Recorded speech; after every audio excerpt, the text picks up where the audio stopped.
Every single night, for 3 years, Nathan Cole pushed his mop through the marble hallways of Sterling Dynamics headquarters, while the people who ran billion-dollar deals walked past him without once making eye contact. He emptied their trash, he wiped their fingerprints off the glass, he replaced the light bulbs they never noticed had burned out. He was the man who kept everything running, and nobody knew his name. Until the night Victoria Hale's wheelchair stopped working in an empty hallway on the 41st floor, and Nathan Cole was the only person left in the building who gave a damn. Uchem, if this is your first time here, welcome. Stay until the very end, because this story is going to surprise you. And when it does, hit that like button and drop a comment below telling me what city you're watching from. I want to see exactly how far this story travels. Now, let's begin. The elevator doors opened at 11:47 p.m., and Nathan stepped out onto the 41st floor carrying a mop bucket, a cleaning caddy, and the particular kind of quiet exhaustion that only belongs to people who work while the rest of the world sleeps. He'd done this floor 100 times, maybe more. The executive suites occupied the entire level. Polished concrete floors, floor-to-ceiling windows that looked out over the city like a painting nobody had time to stop and look at, private conference rooms with leather chairs that cost more than Nathan made in 6 months. The hallway stretched out in front of him, long and dim. The overhead lights switched to their overnight setting so everything glowed faintly amber. He parked the bucket near the wall and started at the far end, the way he always did. Work toward the elevator, not away from it. That was one of the things his supervisor Marcus had told him on his first night, 3 years ago, and Nathan had kept doing it ever since, even after Marcus retired and the new supervisor never once came up to the 41st floor to check. He liked the rhythm of it. Mop, ring, step, mop, ring, step. It was meditative in its own strange way. His mind could go quiet up here at this hour. No noise from the street, no ringing phones, no cheerful announcements from the building's PA system reminding employees to register for the quarterly wellness seminar. Just the soft, wet sound of the mop on concrete and the distant hum of the city 41 floors below. He was halfway down the hall, passing the stretch of glass-walled offices that belonged to the senior vice presidents, when he heard it. A sound. Small and mechanical. A kind of grinding, followed by a click, followed by nothing. A silence that had the particular quality of something that had just stopped working. Nathan paused, listening. Then he heard a voice. No, no, no, no, come on. It was quiet, controlled, the voice of someone who was very good at not letting panic enter their tone. But it was there, just underneath the surface, thin as a wire stretched too tight. He set the mop against the wall and moved toward the sound. At the end of the corridor, in front of the heavy double doors that led to the CEO's private suite, Victoria Hale sat in her wheelchair, and the wheelchair wasn't moving. Nathan knew who she was, obviously. Everyone at Sterling Dynamics knew who Victoria Hale was, even the people who worked the night shift and never once saw her in person during the day. Her photograph was on the wall of every lobby, every reception area, every conference room and every regional office across the country. 30 years old. Named to the board of directors at 26. CEO at 28. She'd taken a company that was bleeding out after a decade of bad acquisitions and turned it back into something formidable in less than 18 months. She was in every business magazine you could name. She was also, at this moment, alone in a dim hallway at nearly midnight, pressing the control panel on her armrest with increasing frustration while her wheelchair sat completely, stubbornly still. She hadn't seen him yet. He could have stepped back around the corner, gone back to mopping, pretended he hadn't heard anything. It would have been easy. Most of the executives on this floor had that look about them. The look of people who would rather handle things themselves than acknowledge that they needed help from someone whose name badge read maintenance. Nathan walked toward her. Ms. Hale. She turned her head sharply. For a moment her expression cycled through several things. Surprise, embarrassment, the instinctive calculation of someone assessing a situation, and then settled into something careful and composed. The chair isn't responding, she said. Not help me. Not thank goodness you're here. A statement of fact delivered flat, as though she were describing a problem in a meeting. I can see that. Nathan crouched down beside the wheelchair without asking permission, not in a disrespectful way, just practically. He tilted his head to look at the undercarriage. How long has it been doing this? Tonight is the first time it's completely locked. She paused. There's been some resistance in the drive mechanism for about a week. My assistant scheduled a technician, but the appointment isn't until Thursday. Thursday's 3 days away. I'm aware. But he had his small flashlight out. He carried it on his belt, along with a multi-tool and a ring of maintenance keys, and he was moving the beam slowly along the base of the chair. It was an impressive piece of equipment, even to his untrained eye. Custom frame, sophisticated electronics, built-in pressure sensors. The kind of thing that clearly cost more than Nathan's car. More than several of his cars, probably. You mind if I take a closer look? She watched him for a moment. There was nothing in her expression he could read easily. My phone is in my bag, she said. I can call building security. They can contact the emergency maintenance line. That's going to take about 45 minutes, minimum, Nathan said. He wasn't arguing, just stating. And they're going to call an equipment specialist who's going to tell you the same thing as Thursday's technician, which is that you need to wait for a parts order. He looked up at her. Or I could take a look right now. The silence stretched. You're not an equipment specialist, she said. No, ma'am. I fix things that are broken. That's about the extent of my credentials. He held her gaze. I'm not going to make it worse, but I'll stop if you want me to. Victoria Hale looked at him for a long moment with those dark eyes that gave absolutely nothing away. Then she said, Fine. Nuss. The problem took Nathan 11 minutes to find and another 23 to fix. Or at least to get the chair functional again tonight, which wasn't the same thing as actually fixing it.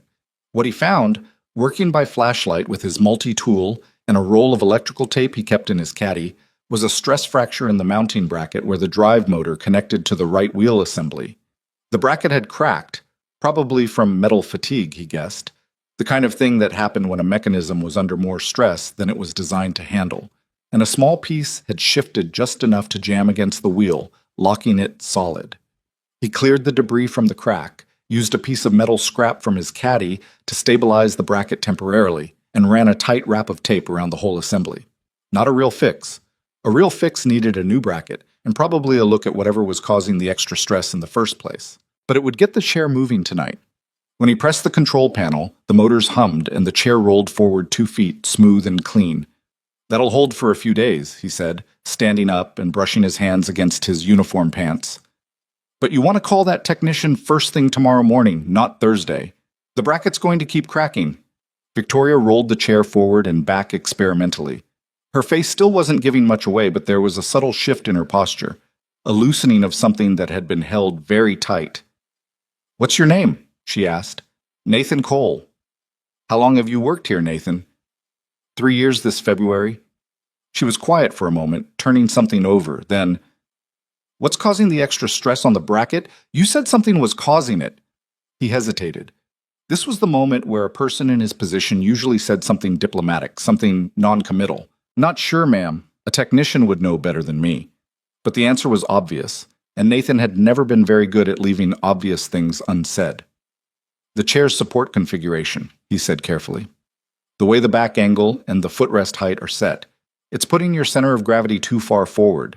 So every time the chair moves over any kind of incline or threshold, your body weight shifts and the drive system compensates. Over time, that compensation load concentrates in that bracket. He paused. It's not a manufacturing defect. It's a setup issue. The silence that followed was different from the earlier one, heavier. Every technician who serviced this chair, Victoria said, her voice very level, has told me the configuration is optimal. For the chair, maybe. Nathan looked at her steadily. You've been getting pain from the support? Along the lower back, maybe the hips? Her expression didn't change, but something flickered in her eyes. I'm not a doctor, he said quickly, and I'm just saying from a mechanical standpoint, there's a mismatch between the chair and the person in it. He picked up his flashlight and clipped it back to his belt. A technician can tell you about the chair. They'd need to work with someone who understands the physical side to look at both together. He picked up his mop. I'll finish up and get out of your way, Ms. Hale. Chair should be fine for the next few days. Get some sleep. He was back at the elevator, pulling the mop bucket alongside him, when she called after him. Nathan? He turned. Boo. Thank you. She said it plainly, without elaboration. Just those 2 words, offered without performance. It was the most direct thing she'd said to him all night. He nodded. Good night, Ms. Hale. He thought about that conversation on the drive home. The George Washington Expressway at midnight was almost empty, just long dark stretches of road and the sodium yellow glow of the overhead lights. And his mind kept turning over what he'd seen under that chair, like someone worrying at a loose thread. The bracket issue was real, but it was also almost secondary. What bothered him was the support configuration. He'd seen it the moment he crouched down beside her. The back angle was too upright, forcing her spine into a position that looked neutral on paper but was subtly wrong for her specific build, her specific injury. The footrests were too low relative to the seat depth, which meant her thighs bore more load than they should, which meant more pressure on the lower lumbar region, which meant he caught himself and stopped. Not your problem, Nathan. He turned onto his street, a quiet row of narrow houses with small front yards. You fixed the bracket. You did your job. Go home. His neighbor, Mrs. Okafor's light was still on, which meant she was still awake. Nathan had an arrangement with her. She stayed with his daughter Lily when he was on the night shift, which was 5 days a week, which meant Mrs. Okafor was technically the most important person in his life, and he paid her in cash every Friday plus whatever she needed from the grocery store whenever he went.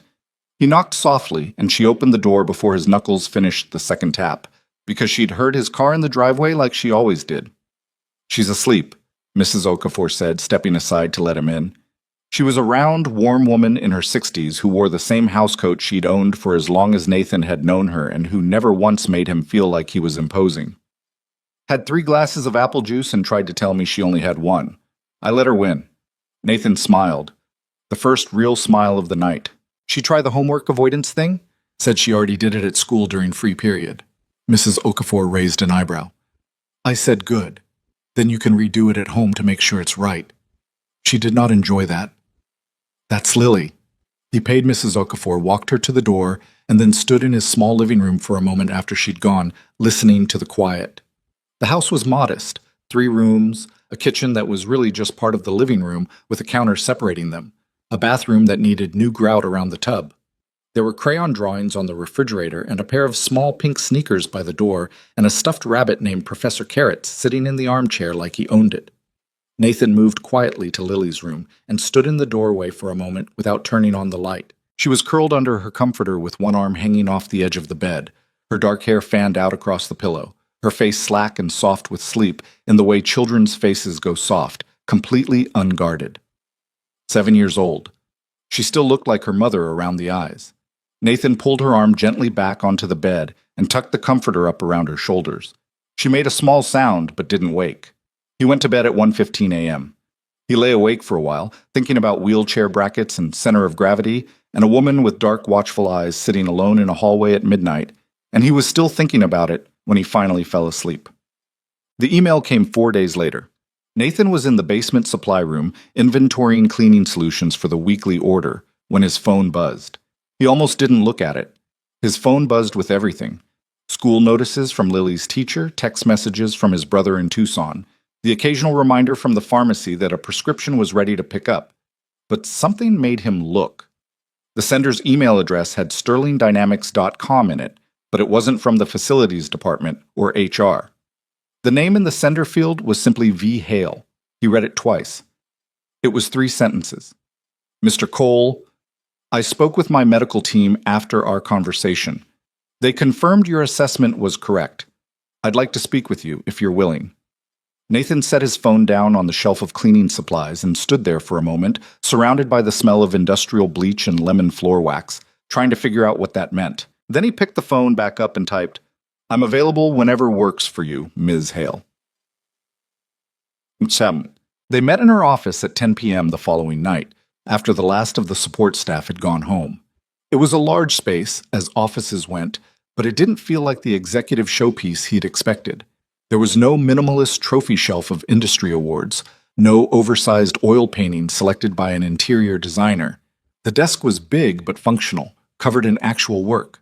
Stacks of binders, 3 monitors, a whiteboard on wheels covered in connected boxes and arrows in red marker.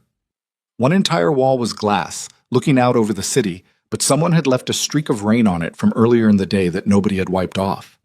A half-empty cup of coffee sat on the windowsill, long gone cold. Victoria was behind the desk when he came in, still in her work clothes, and she got straight to it without any preamble. My physical therapist reviewed the support configuration with a biomechanics consultant this week, she said. You were right. The current setup has been counteracting my rehabilitation progress for over a year. We estimated it may have cost me 6 to 8 months of development. She looked at him evenly. 6 to 8 months. Nathan absorbed that. I'm sorry, he said.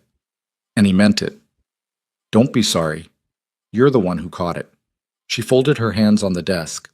I want to understand your thinking. Walk me through it. What did you see when you looked at the chair? He wasn't sure what he'd expected. Some kind of offer, maybe, or a formal acknowledgement, the way executives sometimes did things, staged and performative. Not this. Not a woman who looked like she'd been waiting at that desk for 2 hours with a pad of paper and a freshly uncapped pen. So he told her. All of it. The center of gravity, the thigh load, the micro-compensations the drive system was making, the way the sum of those things added up to a body working against itself instead of with itself. He talked about it the way he thought about it, plainly, without hedging.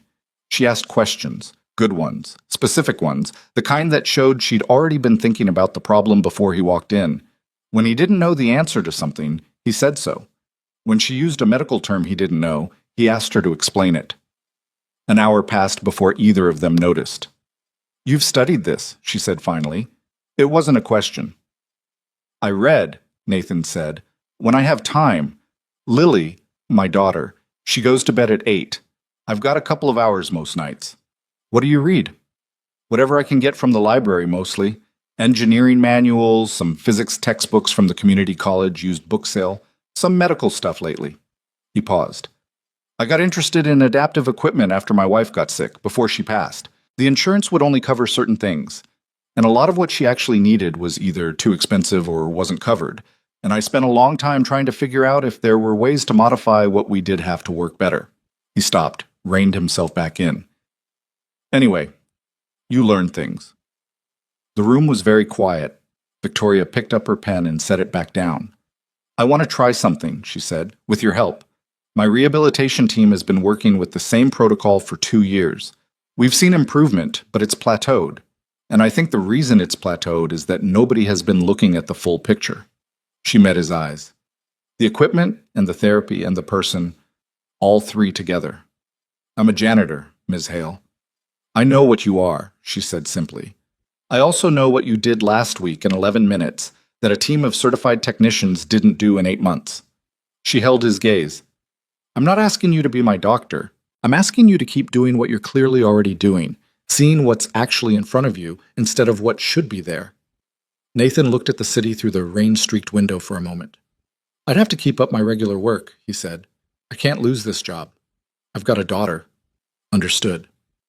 And I'd want to be clear on what I'm there for. I'm not a clinician. Anything medical that stays with the medical team. I'm only there for the mechanical side. That's exactly what I want. He was quiet for another moment, then, what time does your rehabilitation session start in the morning?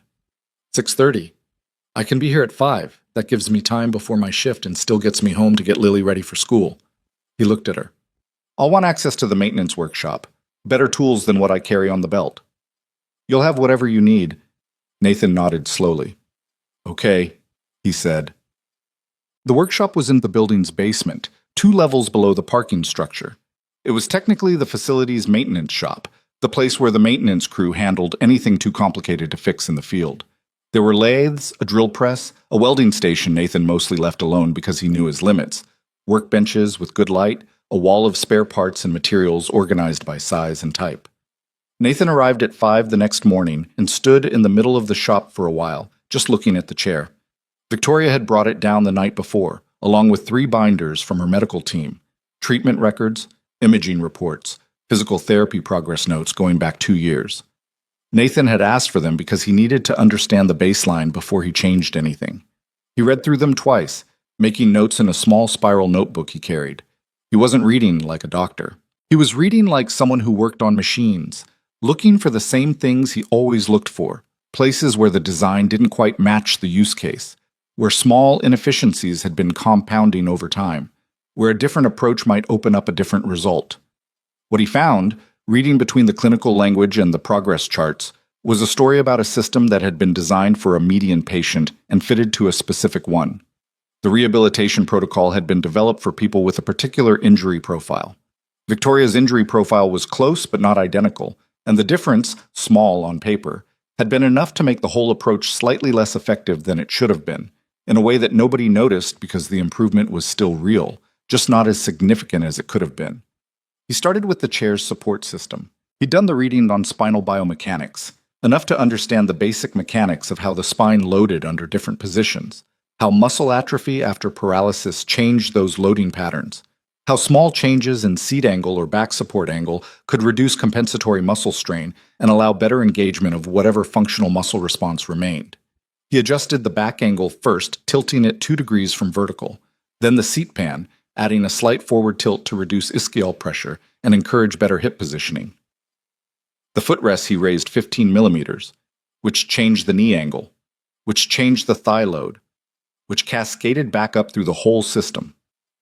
He made the adjustments carefully, measuring twice, 3 times, keeping notes of every change in his spiral notebook so he could reverse anything that didn't work. At 6:25, he rode the elevator up to the 40th floor, where the company's private rehabilitation suite was located. Something Nathan hadn't known existed until yesterday, because it was one of those facilities that the building had, but that the night maintenance crew never had reason to visit. It was well-equipped, professionally outfitted, better than some of the therapy centers he'd been in with his wife toward the end. Victoria was already there with her therapist, a tall woman named Dr. Sana Chaudhry, who had a direct, no-nonsense manner that Nathan immediately appreciated, and who looked at him with polite but undisguised skepticism when Victoria introduced him as the person helping with the equipment. "The chair may feel different this morning," Nathan told Victoria. "The adjustments are small, but you'll probably notice the hip positioning right away. Let Dr. Chaudhry know if anything feels wrong." Victoria transferred into the modified chair and sat for a moment very still. "Different," she said. "Good different or bad different?" She moved her hands to the armrests and shifted her weight slightly. "I'm not sure yet." She looked at Sana. "Let's start." Nathan sat in a chair against the wall with his notebook open and watched. He wasn't watching Victoria, exactly. He was watching the chair. How it moved under her, how the support responded when she shifted her weight during the exercises, whether the angles he'd set were doing what he'd calculated they would do. He took notes. He looked for the places where the mechanics and the physical effort seemed to be working against each other instead of together. About 40 minutes in, Sana was guiding Victoria through a standing transfer exercise, the kind of movement that used a combination of upper body strength and whatever remaining functional response existed in her lower limbs to help move from sitting to the support frame. It was slow, careful work. Victoria had done it probably thousands of times, but something was different this morning. Nathan noticed it before anyone said anything. The angle of Victoria's hips as she came forward in the chair, it was better. The natural position the new seat configuration was putting her in was closer to an anatomically efficient transfer angle, which meant less compensatory upper body work, which meant more of the effort was available for whatever functional engagement her legs could contribute. She made it to the support frame faster than she usually did. He could tell from the look on Sana's face that she'd noticed too. Victoria stood at the frame, holding on, breathing. Then she looked over at Nathan across the room. He wrote something in his notebook and looked up. "We should try the lateral leg press protocol next," he said. "With the new hip positioning, I think the loading angle is different enough that it might be worth seeing." Sana looked at him for a moment. Then she looked at the chart, looked back at Nathan, and said, "Walk me through your thinking." Well, that was how it started. 3 mornings a week, Nathan was in the rehabilitation suite at 6:30. The other mornings, he was in the workshop. He kept his regular maintenance shift, clocking in at 8 p.m. and working until 4 a.m. He slept from 5 to 7, saw Lily off to school, took a bus to the building, worked until noon, went home, slept a few hours before Lily got home, cooked dinner, helped with homework, and then started the whole cycle again. It was too much. He knew it was too much. His body told him it was too much in small, specific ways. The back ache that didn't quite go away anymore. The way he sometimes fell asleep in the chair before Lily's bath time and woke up still holding the book he'd been reading to her. But things were happening in that rehabilitation suite that hadn't happened before. 3 weeks in, Victoria's leg sensation began returning. Not dramatic, not sudden, but detectable. A faint awareness of pressure. The kind of thing that barely registered on a clinical scale, but that a person who hadn't felt anything in a limb for years would notice with a kind of stunned, careful hopefulness that they might not want to name yet. She didn't tell Nathan directly. She told Sana, who confirmed it medically, and then Sana told Nathan during a session debrief. The position you established, Sana said, setting her clipboard down in a way that suggested she'd been thinking about how to say this for a while. It's reducing the chronic compression on the nerve pathways we've been trying to engage for 2 years. The protocol was right. The platform for executing the protocol. That was the problem. And you fixed the platform. The medical team did the protocol, Nathan said. I just looked at the chair. Sana gave him a look that was somewhere between exasperated and amused. Yes. Well, keep looking at the chair. He didn't tell Lily what he was doing. She was 7, and explaining adaptive engineering and neural rehabilitation pathways to a 7-year-old was not a productive use of the limited time he had between dinner and bedtime. What she knew was that Daddy had a new project at work, which was true, and that he was really tired right now, which was also true. But Lily was a perceptive kid. She'd always been. One evening, about 6 weeks into the arrangement, she was sitting at the kitchen table doing her homework while Nathan made spaghetti, and she looked up at him with the direct, uncomplicated attention of a child who has decided she has something to say. Is it a good kind of tired or a bad kind of tired? She asked. Nathan turned from the stove. What? You're always tired. She cocked her head. But it seems like a different tired now, like the kind where you're tired because you did something good, not tired because you're just tired. He looked at her for a moment. Then he smiled. You're too smart for 7. I know. She went back to her homework. I get it from you. Nathan turned back to the stove, still smiling, and stirred the sauce. He didn't say anything else. But she wasn't wrong. Mutz. By the end of the 8th week, Nathan had rebuilt major portions of Victoria's chair twice over and was working on a 3rd iteration. Each rebuild was informed by what they'd learned from the last one. Small refinements, precise adjustments, a continuous loop of modification and observation and modification again. The changes were beginning to add up. Victoria's physical therapy metrics had improved by measurable percentages that made Sana use words like remarkable and unprecedented in her session notes. The leg sensation that had begun as something barely detectable had deepened into something more definite, consistent, reproducible, registered in clinical assessments now rather than just reported by the patient. They hadn't talked about it directly, Nathan and Victoria. Not in explicit terms. She wasn't a person who talked about things like that while they were still unresolved. It seemed almost superstitious to her, naming a hope before it was real. But one morning, after a session where she'd held more of her own weight during a standing transfer than she ever had before, she rolled to where Nathan was sitting with his notebook and just looked at him for a moment. My mother called last night, she said. She asked if I was doing something different, said my voice sounded different on the phone. Nathan looked up. How'd it sound different? She said it sounded lighter. Victoria looked at him steadily. She hasn't used that word to describe me in about 7 years. He didn't say anything. There wasn't really anything to say. I'm not going to make promises, she said. My team isn't making promises. Nobody knows exactly what's possible yet. Nobody ever does, Nathan said. Not until they try it. She held his gaze for a moment longer. Then she turned the chair and rolled toward the door. Same time tomorrow, she said. Same time tomorrow, Nathan agreed, and opened his notebook to a fresh page. It was a Tuesday night, mid-November, and Nathan was finishing the 38th floor when his phone buzzed. He looked at it from habit, expecting the school calendar update from Lily's teacher or a reminder from the pharmacy. It was a text from a number he didn't recognize. Mr. Cole, this is Marcus Van, Security Director for Sterling Dynamics. Ms. Hale has asked me to contact you. There's been an incident on the 42nd floor. She's asking for you specifically. Please come up as soon as you can. Nathan put his phone back in his pocket. He left the mop bucket where it was, took the elevator to 42, and walked fast toward the sound of voices. There were more people than he expected. It was close to 11 p.m., and the executive conference room at the end of the hall had lights blazing through its glass walls. He could see figures inside, the kind of tense body language that meant something had gone wrong. Men in suits he didn't recognize, a cluster of people near the head of the table, and at the center of it, very still and contained, Victoria. The wheelchair was locked again, not the same way as before.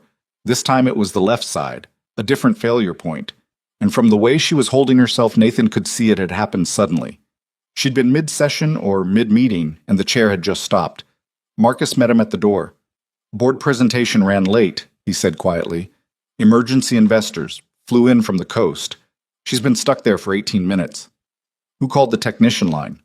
Tried. 2 hours a minimum, and she said... Marcus hesitated. She said to call you instead. Nathan walked in. The conversation in the room faltered as he entered. He was aware of being looked at. The maintenance uniform, the tool belt, the fact that he was clearly not anyone these people had expected to see at 11 p.m. in the Sterling Dynamics executive conference room. A man in a very expensive charcoal suit took a step toward him, with the beginning of an objection forming on his face. Victoria said, "Let him through, Gerald." The man in the charcoal suit stopped. Nathan crouched beside the chair. This failure was different from the first one, but the principle was the same. A mechanical lock caused by a component shifting under stress. He worked by feel as much as by sight, his flashlight in his teeth, both hands moving through the undercarriage with a practiced efficiency that had nothing performed about it. The room was very quiet. The drive coupling on the left side has sheared, he said, mostly to himself. The motor's still running, but there's no connection to the wheel. He reached into his tool belt, found what he needed, and began working. 9 minutes. When the chair hummed back to life, there was a strange, suspended quality to the silence in the room, like everyone had been holding a breath they hadn't quite realized they were holding. Nathan stood up. Victoria rolled the chair forward, then turned it in a tight circle, testing. Her face gave nothing away as usual. But she looked at him, and whatever was in her expression then was something he filed away without quite naming. "Thank you," she said. The man in the charcoal suit, Gerald, was looking at Nathan with an expression that had moved through several phases and landed somewhere complicated. Nathan recognized the type. The kind of man who was very good at reassessing situations when his interests required it. "Who is this?" Gerald asked. "This," Victoria said, "is the person who's been making my rehabilitation possible for the last 2 months." She looked around the room at the collected board members and investors, her voice very steady.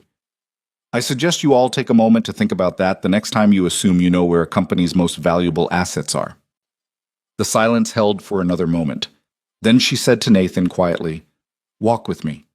They went out to the hallway, away from the conference room, and Victoria stopped her chair near the windows where the city spread out below them in a web of lights. "Gerald was one of the ones pushing to replace you," Nathan said. He hadn't meant to say it, but it came out. She glanced at him. "You heard that." "I hear a lot of things." "Night janitor." He paused. "How bad is it?" She was quiet for a moment. "There's a board meeting in 10 days. There are 3 members, Gerald among them, who believe my medical situation represents a liability risk, that I can't adequately lead the company." Her voice was completely flat and controlled. "They've been preparing a motion." "Are they right?" She looked at him sharply. "I mean about the leadership," he said. "Obviously not about the liability thing. I mean, is the company in trouble?" Some of the sharpness went out of her expression. "No," she said. "The company is performing. 4th quarter projections are strong. This is about power, not performance." Nathan looked at the city below. 42 floors down, a cab was making a left turn nobody would ever know about, heading somewhere, carrying someone. The ordinary machinery of the world turning over in the dark. "Then show up," he said. "That's all you can do. Show up and make the case." "It's not always that simple." "No," he agreed. "It's usually not simple at all." He looked back at her. "But it's what you've been doing every morning for 8 weeks, showing up and working." He paused. "That part, you're very good at." She was quiet for a long moment. Then she said, almost to herself, "That morning, the morning after you first adjusted the chair, I sat in it and it was just different. I hadn't realized how much pain I'd been in until some of it wasn't there anymore." Nathan didn't say anything. He just listened. "It's strange," she said. "Being in pain for so long that it becomes normal. You stop expecting anything different." She looked at her hands on the armrests, and then something shifts, and you remember that you weren't always in pain, and you think, how long was this avoidable? The city hummed far below. 7 years, she said quietly. "I've been managing this for 7 years." "You're not managing it now," Nathan said. You're working on it. Those are different things. She turned to look at him. Something in her expression had shifted. The careful composure was still there, but something beneath it had softened, just slightly, just enough to be visible. They are different, she said. They stood there for a while in the quiet of the hallway, the city blazing outside the window, and there was something in the air that Nathan didn't examine too closely.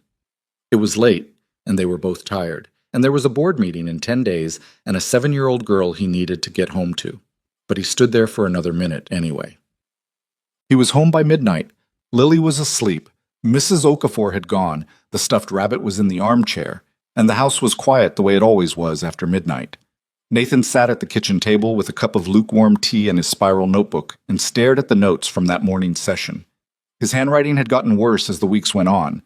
The fatigue showing in the looser loops, the pressure of the pen varying more than it used to.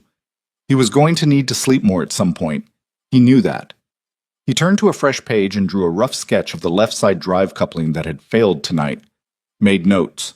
Turned over in his mind what he'd learned from both failures now. The pattern wasn't random. There was a systematic issue with how the chair handled load distribution under stress conditions.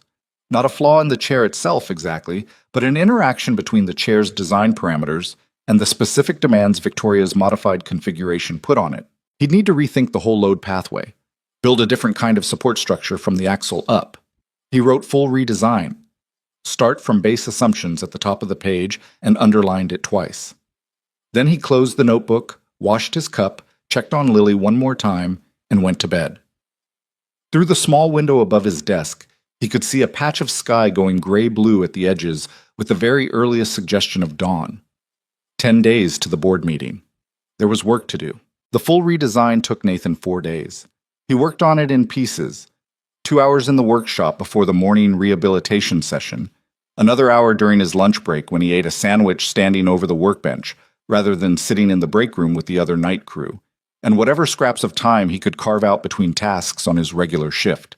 He filled 8 pages of his spiral notebook with calculations, sketches, crossed out ideas, revised sketches, more calculations. The core problem, as he'd identified it that night at the kitchen table, was load distribution. The chair's original engineering had been designed around standard use parameters, meaning a relatively consistent weight distribution, relatively consistent movement patterns, a support configuration that didn't deviate significantly from the factory defaults. The modifications Nathan had made over the past 2 months had improved Victoria's physical position substantially, but they'd also changed how her weight loaded onto the chair's frame and drive system in ways the original design hadn't anticipated. Every time the chair encountered a threshold or incline or sharp turn, those new load patterns concentrated stress in places the frame hadn't been built to handle. The solution wasn't complicated in theory. In practice, it required pulling apart the chair's entire underframe assembly. Rebuilding the axle mounting points with new brackets, he machined himself on the lathe. Slowly, carefully, 3 attempts before he got the tolerances where he wanted them, and rewiring the motor controller to distribute torque more evenly between the 2 drive wheels based on real-time load sensing rather than the factory's fixed algorithm. The motor controller part almost stopped him. He knew mechanical systems. Electronics were a different language, and he knew enough of it to read, but not always to write. He spent an evening at the public library with 2 textbooks on embedded control systems and came back the next morning with enough to work from. Made mistakes, caught them, fixed them. The 3rd iteration of the control logic, tested on the bench with a weight dummy he'd rigged from a sandbag and a piece of plywood, ran clean. He was under the chair on the workshop floor at 5:50 a.m. on the 4th day, torquing down the last axle bracket, when he heard the freight elevator open and footsteps. He rolled out from under the chair and looked up. Victoria was in her backup chair, an older model she kept for situations exactly like this one, less sophisticated and, Nathan now knew, poorly fitted, and she was looking around the workshop with the careful attention she brought to every new space, cataloging details, assessing. She'd never come down here before. "You were supposed to be upstairs at 6, she said. "You were supposed to wait in the suite." He sat up and looked at his watch. "I've got 8 minutes. I wanted to see where you work." She rolled further in, past the lathe, past the drill press, stopping near the workbench where his spiral notebook lay open. She looked at it without touching it. The pages were dense with his handwriting and sketches, margins filled with secondary calculations, corners folded from where he'd flipped back and forth between sections. "How long have you been here this morning?" 3:30? She was quiet for a moment. "Nathan, you can't keep doing that." "I'm fine." "You've lost weight. Sana mentioned it." She looked at him steadily. "And you told her everything was all right when she asked, which means you've been telling yourself the same thing and probably believing it." He got to his feet, wiping his hands on a shop rag. "I said I'm fine." "You said you're fine the same way I say I'm fine, which is a thing both of us do to avoid having a conversation." She held his gaze. "Don't do that with me." He stopped. The workshop was very quiet around them, just the hum of the ventilation and the distant sound of the building's HVAC system cycling somewhere above. "I'll sleep more after the board meeting," he said. "That's 10 days away." 8 days now. He moved to the chair he'd been rebuilding and checked the axle brackets one more time. "Come look at this." She rolled the backup chair closer and he walked her through the changes. The new mounting geometry, the rebuilt torque distribution, the modified control logic. He explained it the way he always explained things to her, plainly, without assuming she'd need it simplified, because she never did. She asked questions partway through, good ones, and he answered them, and the conversation moved back and forth between them the way it always did in these moments, efficient and comfortable in a way Nathan hadn't had with another adult in a long time. "The control logic," she said when he'd finished. "You taught yourself that this week?" "Enough of it. From library books. The internet, too. The library didn't have what I needed for the embedded systems part." He looked at the chair. "It should handle the load variation better. I can't guarantee it. I'll need to watch how it behaves over a few sessions before I know if the calculations are right, but the theory is sound." "The theory is always sound with you," she said. "That's not the part I worry about." He looked at her. "What part do you worry about?" She started to say something, then seemed to change her mind about it. "Transfer from the backup chair is going to be awkward without Sana." I can help with that if you want." She considered it briefly. "All right." He'd helped with transfers before, in the context of the rehabilitation sessions, where it was a clinical thing with clear parameters and Sana directing. This was different, just the two of them in the basement workshop, no clinical context, no one else in the room. He was matter-of-fact about it, and so was she, and it went smoothly enough, and then she was in the rebuilt chair and he stepped back. She sat for a moment. "Well?" he said. She moved the chair forward, turned, came back, moved it again in a wider arc. Her face was doing the thing it sometimes did when she was registering something she hadn't expected. A slight stillness, a quality of focused attention. "The lateral stability is different," she said. "Better or worse?" "Better." She did another turn. "It's not fighting me on the turn radius." That's the torque redistribution. The old configuration was applying equal drive force to both wheels regardless of load, so when you turned, the inside wheel was always working against you slightly. He watched the chair move. Now the controller reads the load sensor and adjusts in real time. It should feel more like the chair is following your input instead of tolerating it. She stopped and looked at him. How did no one ever do this before? Probably because the people who build these chairs are engineers and the people who fit them are clinicians, and neither group spends a lot of time talking to the other. He shrugged. And because the person using the chair usually isn't in a position to diagnose what's wrong. They just know something doesn't feel right, and they're told the chair's fine. Something crossed her face at that, a flicker of something older than the current conversation. She looked down at her hands on the armrests and then back up. "Let's go upstairs," she said. "We're burning Sana's time." The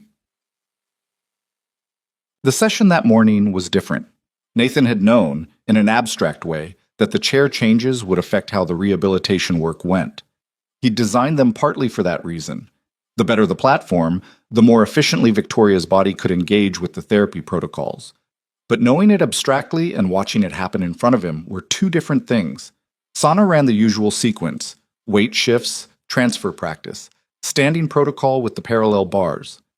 What changed was the quality of Victoria's engagement with each exercise. The reduced resistance in the chair meant less compensatory effort spent on managing the equipment, which meant more of Victoria's available energy going into the actual therapeutic work. Small differences in degree, but they compounded across the 90 minutes of the session in a way that was visible to anyone paying attention, which Nathan was.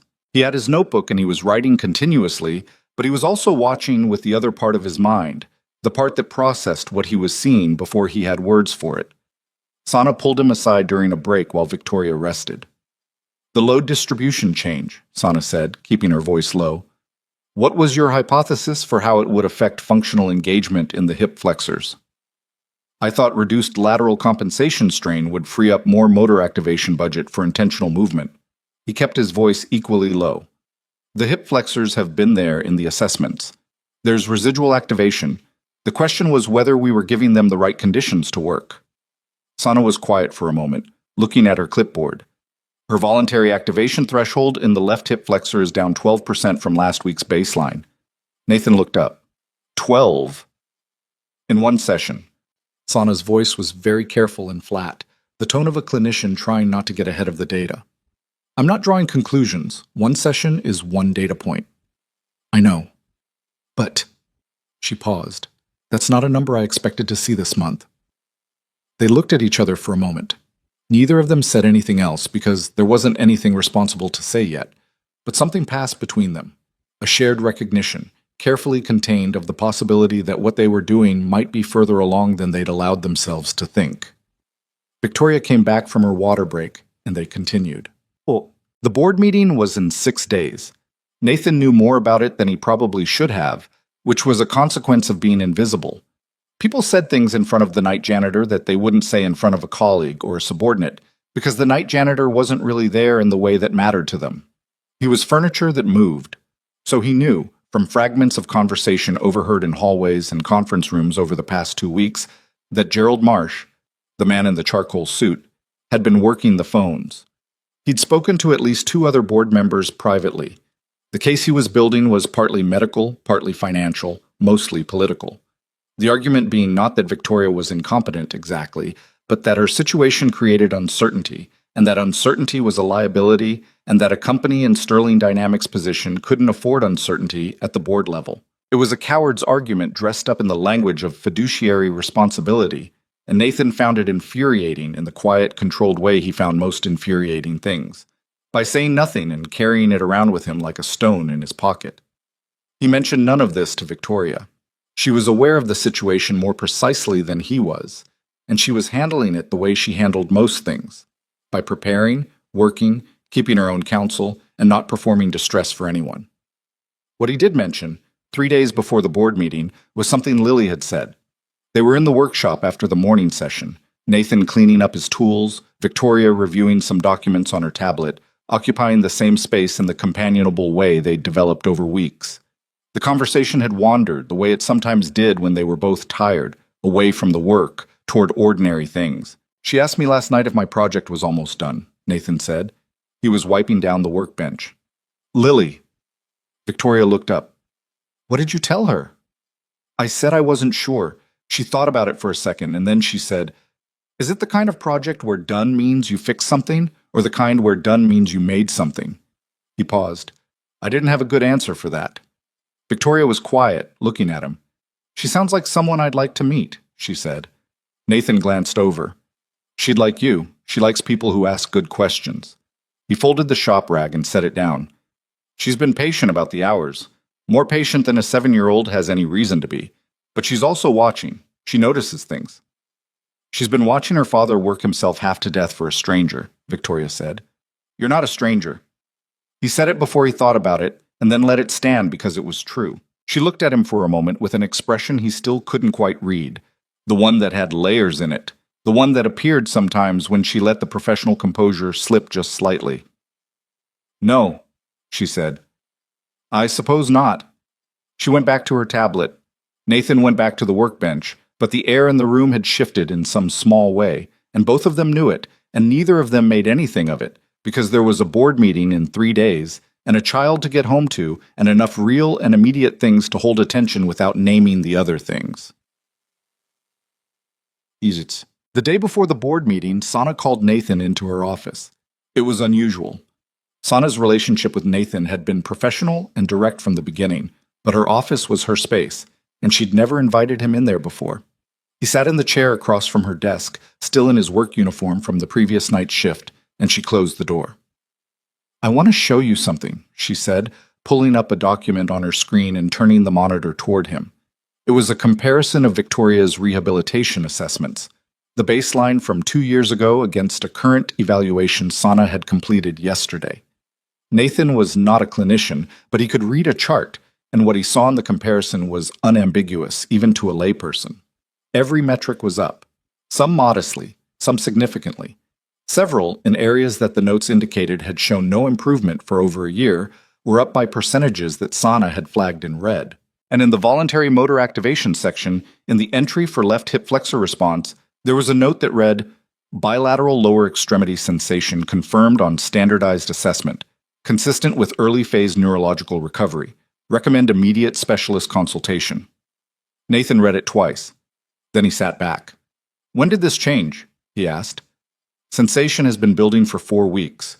We've been tracking it carefully before saying anything." Sana's voice was the same measured, professional tone she always used, but he could hear something underneath it now.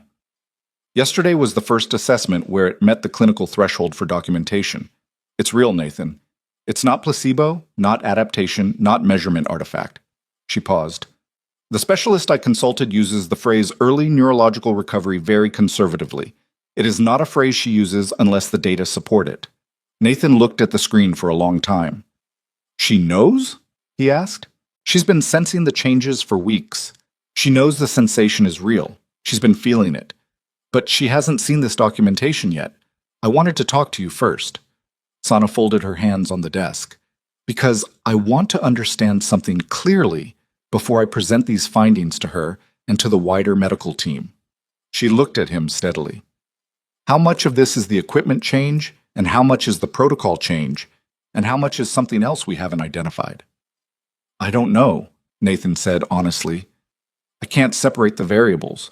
We change too many things at once to isolate any single cause." "That's what I thought." She leaned back. "Which means what we've done here isn't reproducible yet.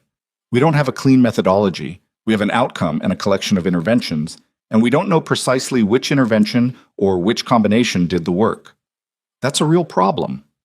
It's also, in some respects, an extraordinary outcome." She was quiet for a moment. "I've been a rehabilitation specialist for 14 years. I have not seen a recovery trajectory like this one. Not at this stage, not with this injury profile." She looked at him again, and for the first time since he'd known her, something in her expression was something other than clinical. "You changed this, Nathan. I want you to understand that. Whatever we can't yet isolate or replicate, you changed this." He didn't say anything. "Are you all right?" she asked. "Yeah." His voice came out slightly rough. He cleared it. "Yeah, I'm all right." He looked at the screen one more time. "When are you telling her?" "This afternoon, after her session." "Good." He stood up. "That's good." He paused. "She's going to hold it together when you tell her. She always holds it together. But she might, after." He searched for the right words. "She might need someone to just sit with her for a while without doing anything about it, without making it into a plan." Sana looked at him for a long moment. "I know," she said quietly. "I know her fairly well at this point." A pause. "I think she has people who will do that." Nathan picked up his notebook from the desk where he'd set it and nodded once, and then let himself out. He was mopping the 20th floor at 9 that night when his phone buzzed. A text from Victoria. 3 words. "She told me today."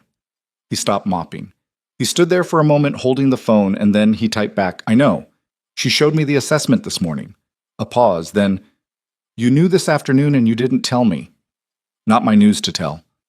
Another pause, longer this time. "Nathan, I know. I don't know how to—" The message stopped. He could picture her on the other end, the cursor blinking, the careful composure intact on the outside, and something else entirely happening underneath it. "I don't know what to do with this information." He thought about that. About the right thing to say at 11 p.m. to a person who had just been told that something they'd maybe stopped fully believing in might be possible after all. "You don't have to do anything with it tonight," he wrote. "It'll still be true in the morning." The pause after that one was the longest yet. "Thank you," she sent.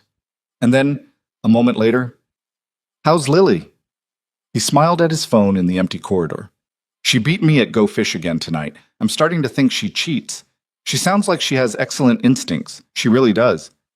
He put the phone back in his pocket and picked up the mop and stood for a moment in the quiet amber light of the overnight hallway. He thought about what Sana had said. You changed this. He turned it over, looked at it from different angles. He still didn't quite know what to do with it either. This idea that something he'd done, something he'd figured out in a maintenance workshop using library books and a used set of machinist tools and the stubborn habit of looking at problems until they made sense, had moved something that years of professional expertise and sophisticated equipment hadn't quite reached. He didn't feel like a hero. He felt tired and a little raw and oddly aware of how precarious everything was, how easily the board meeting tomorrow could go wrong, how easily any of this could fall apart, how much distance still existed between a clinical assessment showing early neurological recovery and a woman walking on her own feet. But he also felt something else, underneath all of that, something he hadn't felt in a long time, something quiet and warm and solid, the way an anchor feels when it actually catches. He went back to mopping. Lieutenant. The board meeting was at 9 in the morning, which meant Nathan was at the building by 5, in the workshop by 5:15, and in the rehabilitation suite by 6:30. He and Sana exchanged a look when he walked in, the kind that carried a full conversation in a fraction of a second, and then they both got to work. Victoria was different that morning, not visibly. From the outside, she was exactly what she always was, composed and focused and precise in her instructions. But Nathan had spent enough mornings in this room with her to read the finer grain, and what he read was a particular quality of alertness, a kind of high-wire concentration that he recognized as the way she got when something important was coming. They ran the session hard. At the parallel bars, Victoria pushed further than she usually did, and Sana let her because the data supported it, and because there are moments in rehabilitation when the right call is to follow the patient's instinct rather than the protocol. At the 40-minute mark, working through the standing transfer sequence, something happened that made both Nathan and Sana go still. Victoria was at the bars, weight distributed between her arms and the partial support of her legs, working through the movement. And then, without announcement, without ceremony, her right foot shifted forward, not a reflex, not a therapist-guided movement, a voluntary step, small, unsteady, her full weight still carried by the bars and her arms, but hers. Sana said very quietly, Victoria. Victoria looked down at her foot. Then she looked up at Sana, and the composure that Nathan had watched her maintain for 3 months was not quite there in that moment. It was close. She kept most of it, but her eyes were doing something she probably wasn't aware of. Again, she said. Her voice was almost completely steady. I want to do it again. Let's be careful. Sana. A pause. Again, please. And Sana nodded and repositioned herself, and Victoria did it again. Nathan was writing in his notebook, or he was holding his notebook. His pen was hovering above the page, and he was watching, and he wasn't writing anything, and he didn't notice this until later. The board meeting went from 9 to 12:30. Nathan wasn't in it, obviously. He was in the workshop, rebuilding the load sensor calibration on the chair's control system, because there was a small drift in the left side readings that he wanted to correct before the afternoon session. He worked steadily and didn't think about the meeting on the 42nd floor, and thought about the meeting on the 42nd floor constantly. He'd heard, in his piecemeal way, enough to know what the shape of the argument was going to be. Gerald Marsh had support from 2 other members, Dennis Howell, who was old guard and distrusted anything that hadn't been done the way it had always been done, and a newer member named Patricia Sung, who was a financial analyst by background and who'd apparently run some kind of risk-adjusted scenario model that came out negatively on Victoria's continued tenure. 3 votes. The board had 11 members.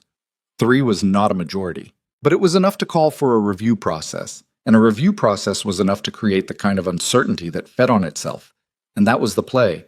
Not to win outright, but to destabilize. To make it look like the question was being asked, and to let the asking do the damage. Nathan tightened a sensor mounting screw and then immediately loosened it a quarter turn, because he'd over-tightened it, which was something he almost never did. He put down the screwdriver and breathed for a moment. His phone buzzed at 12:47. A text from a number he recognized as belonging to Marcus, the security director. Meeting's out. She held. You should come up. Nathan put his tools away, washed his hands at the workshop sink, picked up his notebook, and took the elevator to 42. The conference room had mostly cleared out. A few people remained near the door, talking in low voices, the particular subdued energy of a room where something significant had just happened and people were still processing it. Nathan moved through them without drawing attention. Victoria was at the far end of the conference table, speaking with two board members he didn't recognize, both of whom had the body language of people who'd just committed to something and were confirming the details. Gerald Marsh was not in the room. Marcus appeared at Nathan's elbow. Marsh's motion got tabled, he said quietly.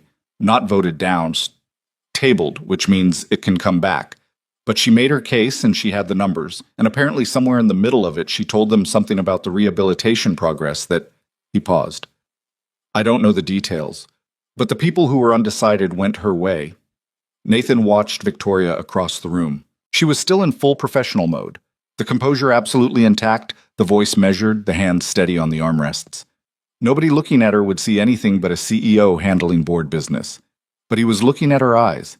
And in her eyes, underneath everything, was the same thing he'd seen in the rehabilitation suite that morning when her foot moved and she looked up from the bars. The two board members finished their conversation with her and left. The room emptied. And then it was just Victoria at one end of the long conference table and Nathan standing near the door, and she looked at him across the distance, and the composure shifted just slightly. Just enough. Marsh is going to bring it back, she said. I know. Not today, maybe not for 2 months, but he'll bring it back. She rolled the chair toward him slowly. The tabling doesn't resolve anything. It just buys time. Then we use the time. She reached the place where he was standing and stopped, looking up at him with those dark eyes that he could read now. He'd learned to read them over 3 months of 6:30 mornings and late nights, and conversations and workshops and hallways, and the specific intimacy of working toward the same difficult thing. This morning, she said, in the suite.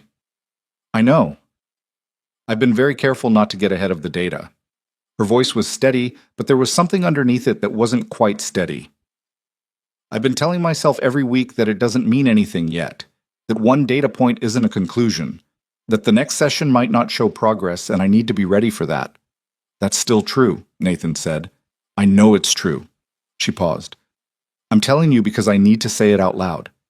I need to tell someone who actually knows what this morning meant. She looked at him. Sana is extraordinary. She knows what it meant clinically. But I need someone who was there in the workshop at 3:30 in the morning who also knows what it meant. He looked at her for a long moment. It meant the work is right, he said. What we're doing is right. The direction is right. A pause. It doesn't mean it's finished. It doesn't mean it's guaranteed. But the direction is right, she said quietly. Yeah. She was quiet for a moment. Then she looked down at the armrests of the chair and back up. I'm afraid to want it too much, she said. It cost her something to say that. He could tell. I know. He said it simply, without trying to fix it, because some things don't get fixed by the right words. I know you are. Neither of them said anything for a while.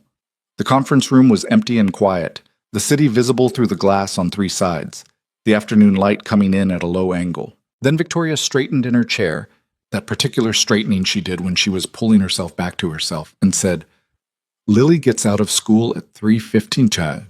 He blinked. What? You mentioned it once, 3:15. She looked at him. It's 2:47. You should go. He glanced at his watch. She was right. He'd been so absorbed in the board meeting's aftermath that he'd completely lost track of the time, and Mrs. Okafor had a doctor's appointment today, which meant if he wasn't there by 3:15. Go, Victoria said, and the edge of something that might have been a smile was in her voice. I'll be here. Nathan was already moving toward the door. Nathan. He stopped. Tell her the project is both, Victoria said. What she asked you. Whether it's the kind of project where done means you fix something, or the kind where done means you made something. A pause. Tell her it's both. He stood in the doorway for a moment, looking back at her. I will, he said, and he left. He made it to Lily's school at 3:14, slightly out of breath from running from the bus stop, and his daughter came out of the front doors with her backpack bouncing and saw him standing on the sidewalk and broke into the particular sprint that only 7-year-olds have, all knees and uncoordinated velocity, and hit him hard enough that he had to take a step back. He picked her up, which he wouldn't be able to do for much longer because she was growing fast, and held her, and she wrapped her arms around his neck and said into his shoulder, "You smell like the garage." "The workshop." "Same thing." "It's really not." He set her down and took her hand, and they started walking toward the bus stop. "How was school?" "We learned about ecosystems." She thought about it. "I think I'm like a decomposer." "A decomposer?" "They break things down and turn them into something useful," Mrs. says. Ellison said they're underrated. She looked up at him with complete seriousness. "I think that's a compliment." Nathan looked down at his daughter and felt something move through him that he didn't have a precise name for. Something that was love, obviously, but also something else, something about the way things connected, about how the same small idea could appear in a basement workshop and a 7-year-old science class and mean the same true thing. "It's definitely a compliment," he said. She seemed satisfied with that and went back to telling him about the ecosystem lesson in detail. He listened, holding her hand at the crosswalk, watching for the light. Behind him, 42 floors up, the building stood in the afternoon light. And somewhere in it, a woman was looking at the city through a glass wall, and a chair sat rebuilt and recalibrated in a basement workshop. And in a notebook on a workbench, there were 8 pages of calculations that had quietly and without announcement begun to change something that everyone else had decided was unchangeable. The light turned green. He and Lily crossed the street, and she was still talking about decomposers, and his notebook was in his jacket pocket. And tomorrow morning he'd be back at the workshop at 5, and the work was right, and the direction was right, and the rest of it was still being written. The weeks after the board meeting had a different texture to them. Not easier, exactly. Nathan was still running on too little sleep, still splitting himself between the workshop and the rehabilitation suite, and the night maintenance shift and the school pickup, and dinner and homework, and the 2 hours at the kitchen table after Lily went to bed when he did his best thinking. The physical toll of that schedule was real and accumulating in ways he couldn't entirely ignore. A persistent stiffness in his lower back from the workshop floor, a tendency to lose his train of thought mid-sentence that he'd never had before. The way his hands sometimes shook slightly in the morning until he'd had coffee. But the work had momentum now. That was the difference. Before, they'd been pushing against uncertainty in every direction.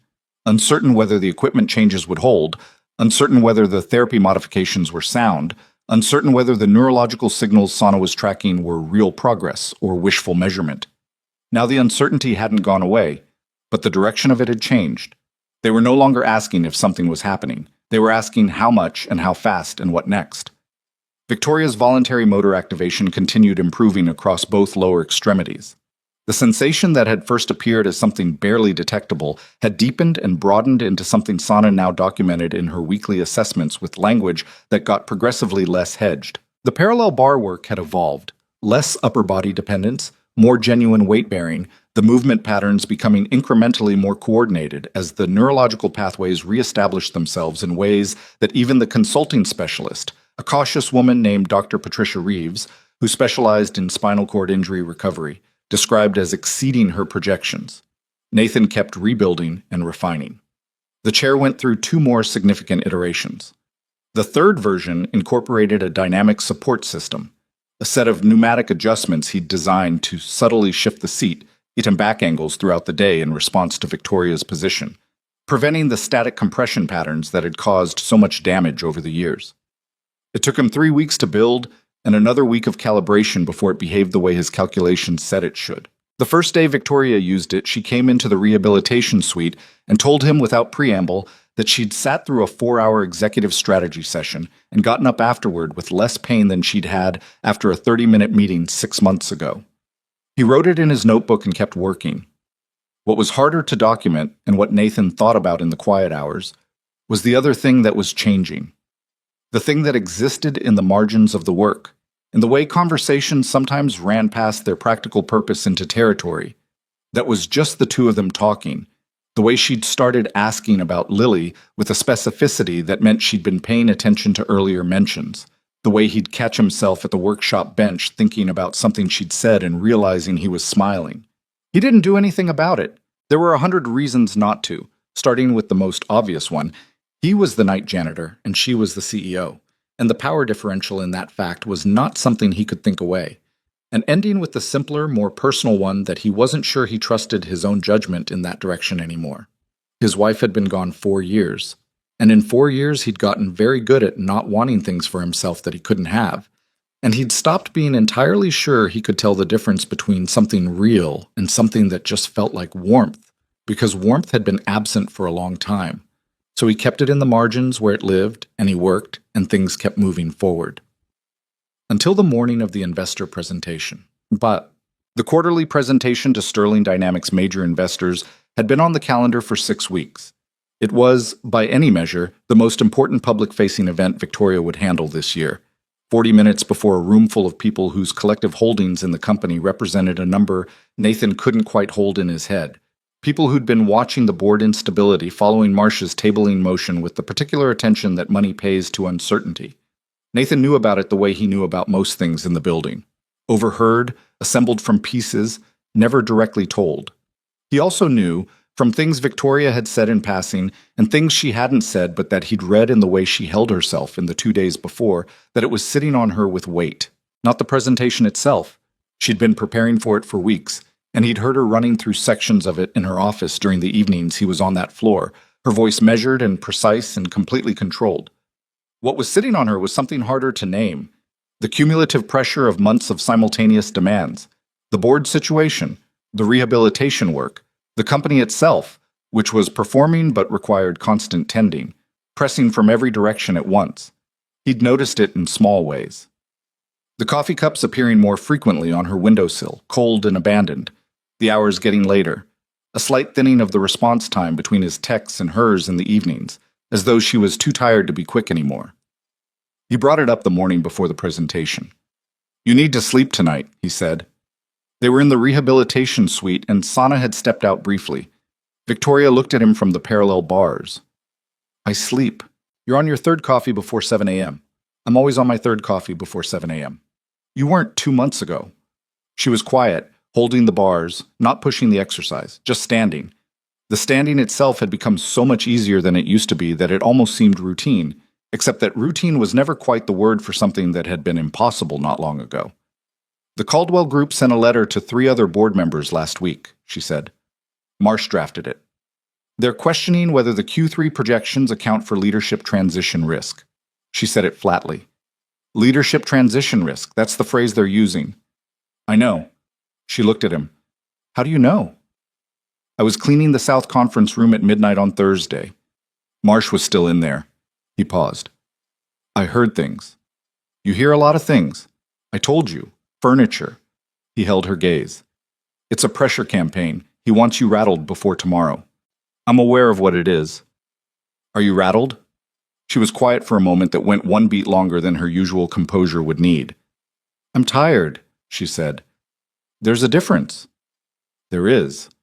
But tired and rattled together are harder to separate than tired alone." He kept his voice even. "Sleep tonight. Not 2 hours. Actually sleep. The presentation is solid. You've done the work. A tired version of you in that room tomorrow is a worse version, and you know it." She looked at him for a long moment with those layered dark eyes. "You're bossy for a janitor," she said. "You're stubborn for a person who's been proven wrong about what's possible," he said. "Sleep." Something at the corner of her mouth moved in a way that wasn't quite a smile but was related to one. "Fine." "Good." Sana came back in and they resumed the session. But when Nathan left that morning, he felt something uneasy sitting low in his chest that he couldn't entirely account for, a premonition without content, the kind that comes from nowhere and means nothing. He pushed it aside and went to work. But the presentation was scheduled for 2 in the afternoon in the main executive conference room on 42. Nathan was 2 floors below, replacing a set of fluorescent tubes in a storage corridor, when the building's systems registered the call to security at 2:34 p.m. His radio, he kept it on his belt, standard equipment, crackled with Marcus's voice. "Nathan, 42, now!" He was already moving. The chair had locked again, but this time it was different and worse than either of the previous failures, and he understood that the moment he pushed through the conference room doors and saw the room. 40 people. Every one of them looking at the center of the room where Victoria sat in her locked chair at an angle that was wrong. The right side had dropped several inches, the frame torqued sideways, and Nathan could see from the doorway that it wasn't a drive failure or a bracket issue. The pneumatic support system he'd built into the third iteration had failed catastrophically. A fitting had separated somewhere in the line, and the sudden pressure loss had caused the right side support column to collapse, twisting the entire seat platform and triggering the chair's emergency lock protocol simultaneously. She was tilted. Not in danger of falling, the lock had caught her and the frame was holding, but the angle was putting severe lateral strain on her lower back, and she'd been in it for however long it had taken for security to reach him, which meant at minimum 5 minutes of that compression. The room was full of the particular frozen quality of people who don't know what to do and are trying to look like they do. Board members, investors in expensive clothes, people whose professional lives dealt in large and serious problems, but who were completely unprepared for the specific kind of crisis that was happening in front of them right now. Gerald Marsh was standing near the window. Nathan noticed him in his peripheral vision and put him aside. He crossed the room and crouched beside the chair. "How long?" he asked Victoria quietly. 6 minutes. Her voice was completely steady. Her hands were on the armrests and her posture was managing the angle as much as she could, which meant she'd been actively compensating with her core the entire time. That was going to cost her. "I'm going to have to work fast. The emergency lock is engaged and I'll need to override it manually before I can fix the fitting. That means the chair is going to feel less stable for about 90 seconds. Understood. If it gets to be too much, you tell me." "Nathan," she met his eyes. "Just fix it." He worked. The room was silent except for the sound of his tools. He was aware, on some level, of 40 people watching him, their collective attention a kind of pressure, and he set it aside the same way he set aside Gerald Marsh's position near the window. He reached the manual override port under the left rear of the frame, found the lock release with his fingers, and carefully released it while bracing the right side of the chair with his forearm to prevent the collapsed column from dropping further.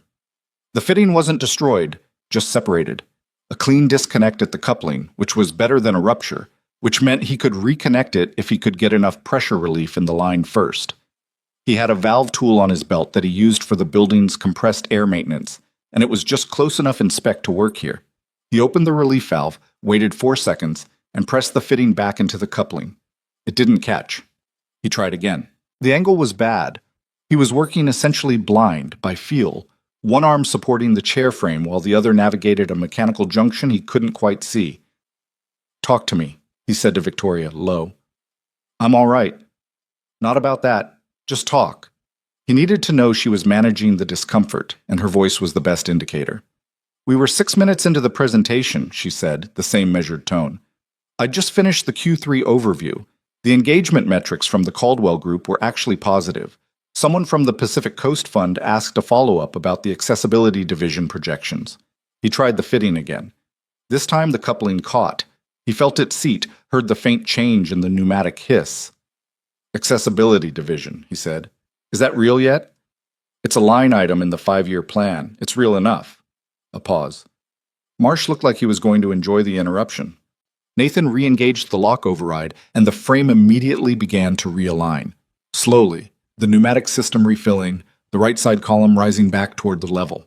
The chair's emergency lock re-engaged cleanly at the correct position. He checked the seating angle, 3 degrees off where it should be, which was within tolerance for now. He'd fix it properly in the workshop later. He stood up. The room was still completely silent. He looked at Victoria. She was sitting level again, her posture resettled, and she took one breath that was slightly longer than her normal breathing pattern, and then she was the CEO again, fully, every inch of it. "I apologize for the interruption," she said, addressing the room.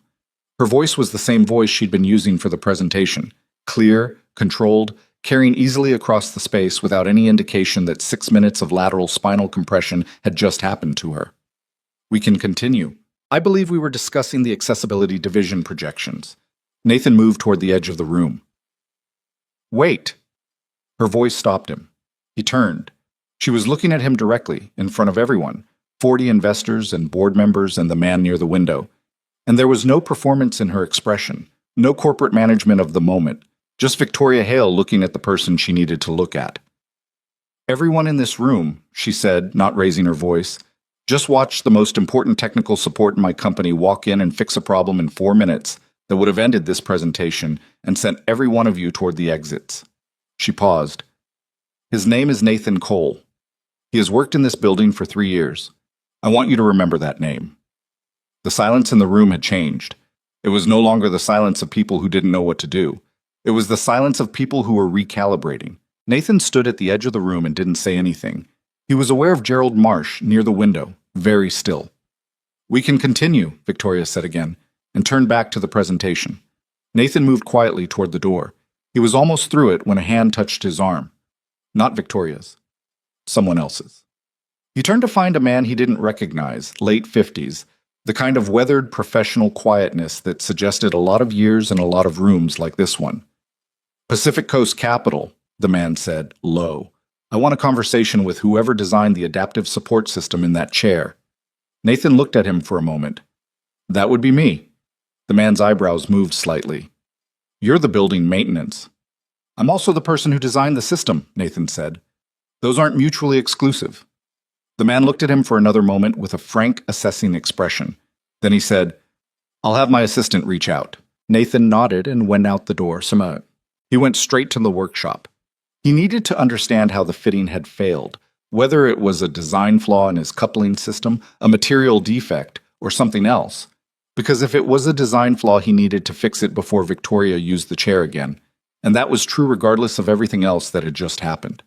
He was at the workbench, 30 minutes in, when he heard the freight elevator and then footsteps. And this time, when he looked up, it wasn't Victoria. It was Sana. She stood in the workshop doorway with her arms crossed and her clipboard under one arm, and the expression of someone who had been thinking something for a while and had decided to say it. "The fitting failed at the coupling," he told her before she could speak. "Manufacturing tolerance issue in the coupling sleeve. It was barely within spec when I installed it, and the pressure cycling over 2 months fatigued the material. My fault for not running a closer check on the components. That's not why I'm down here." He set down the coupling and looked at her. "She stood up today," Sana said. He was still for a moment. "What?" "In the conference room. After you fixed the chair and the room got quiet. She didn't know I was watching from the doorway. She shifted her weight forward and she put her hands on the armrests and she pushed." Sana paused. "She stood up, Nathan. On her own. No bars, no frame, no one assisting. She stood up for approximately 4 seconds before she sat back down." Another pause. "She didn't tell anyone.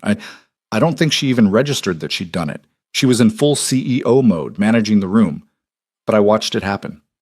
Nathan was quiet for a long time. 4 seconds, he said. 4 seconds of full independent standing, which is, for someone with her injury history, at this stage of recovery, that's not supposed to be possible for months yet, possibly longer. Sana's voice was doing the careful clinical thing, staying measured, but underneath it was something he'd never heard from her before in all their weeks of working together, a quality of barely contained wonder. "Whatever we've been doing, Nathan, whatever combination of things, the equipment, the protocol changes, the load redistribution, the support dynamics, it's working faster than any model I have for this injury profile." Nathan sat down on the workbench stool. He put the failed coupling on the bench in front of him and looked at it without seeing it. "She didn't tell me," he said. "I think she doesn't want to say it until she can do it twice." He understood that immediately, the same logic she'd applied to every step of this process. Not naming a thing until it was real enough to stand on its own. "When are you telling her you saw it?" he asked. "I was going to ask you the same question." He looked at Sana. She looked back at him with the particular directness she always had, and something else besides, a kind of warmth that was not her usual clinical register, a warmth that said, "I see what this is, the whole of it, not just the medical part." "Tonight," he said, "after the investors clear out. I'll tell her tonight." Sana nodded. She started to go, then stopped. "Nathan." She turned back. "Whatever happens with the board, with Marsh, with the company politics, what's happening in that rehabilitation suite is real. You need to know that. The work you've been doing, it's real, and it matters, and no board motion can change it." He looked at the coupling on the bench. "I know," he said. She left. The freight elevator hummed, and then the workshop was quiet again. Nathan picked up the failed coupling and turned it over in his hands, looking at the stress fracture along the sleeve where the material had given out. He thought about the first night in the hallway, the flashlight in his teeth, the multi-tool, the bracket that had cracked from too much load on a system designed for something slightly different than the real conditions of use. The same problem in its way. The same lesson. Designed for the real conditions. Not the ideal ones. Not the average ones.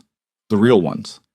The specific weight of a specific person living a specific life, with all the forces that actually act on a thing, rather than the forces you assumed would.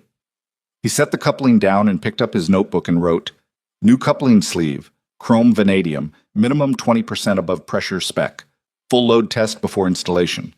Then he turned to a fresh page and wrote something he hadn't planned to write. She stood up. He looked at it for a long moment. Then he closed the notebook and went back to work.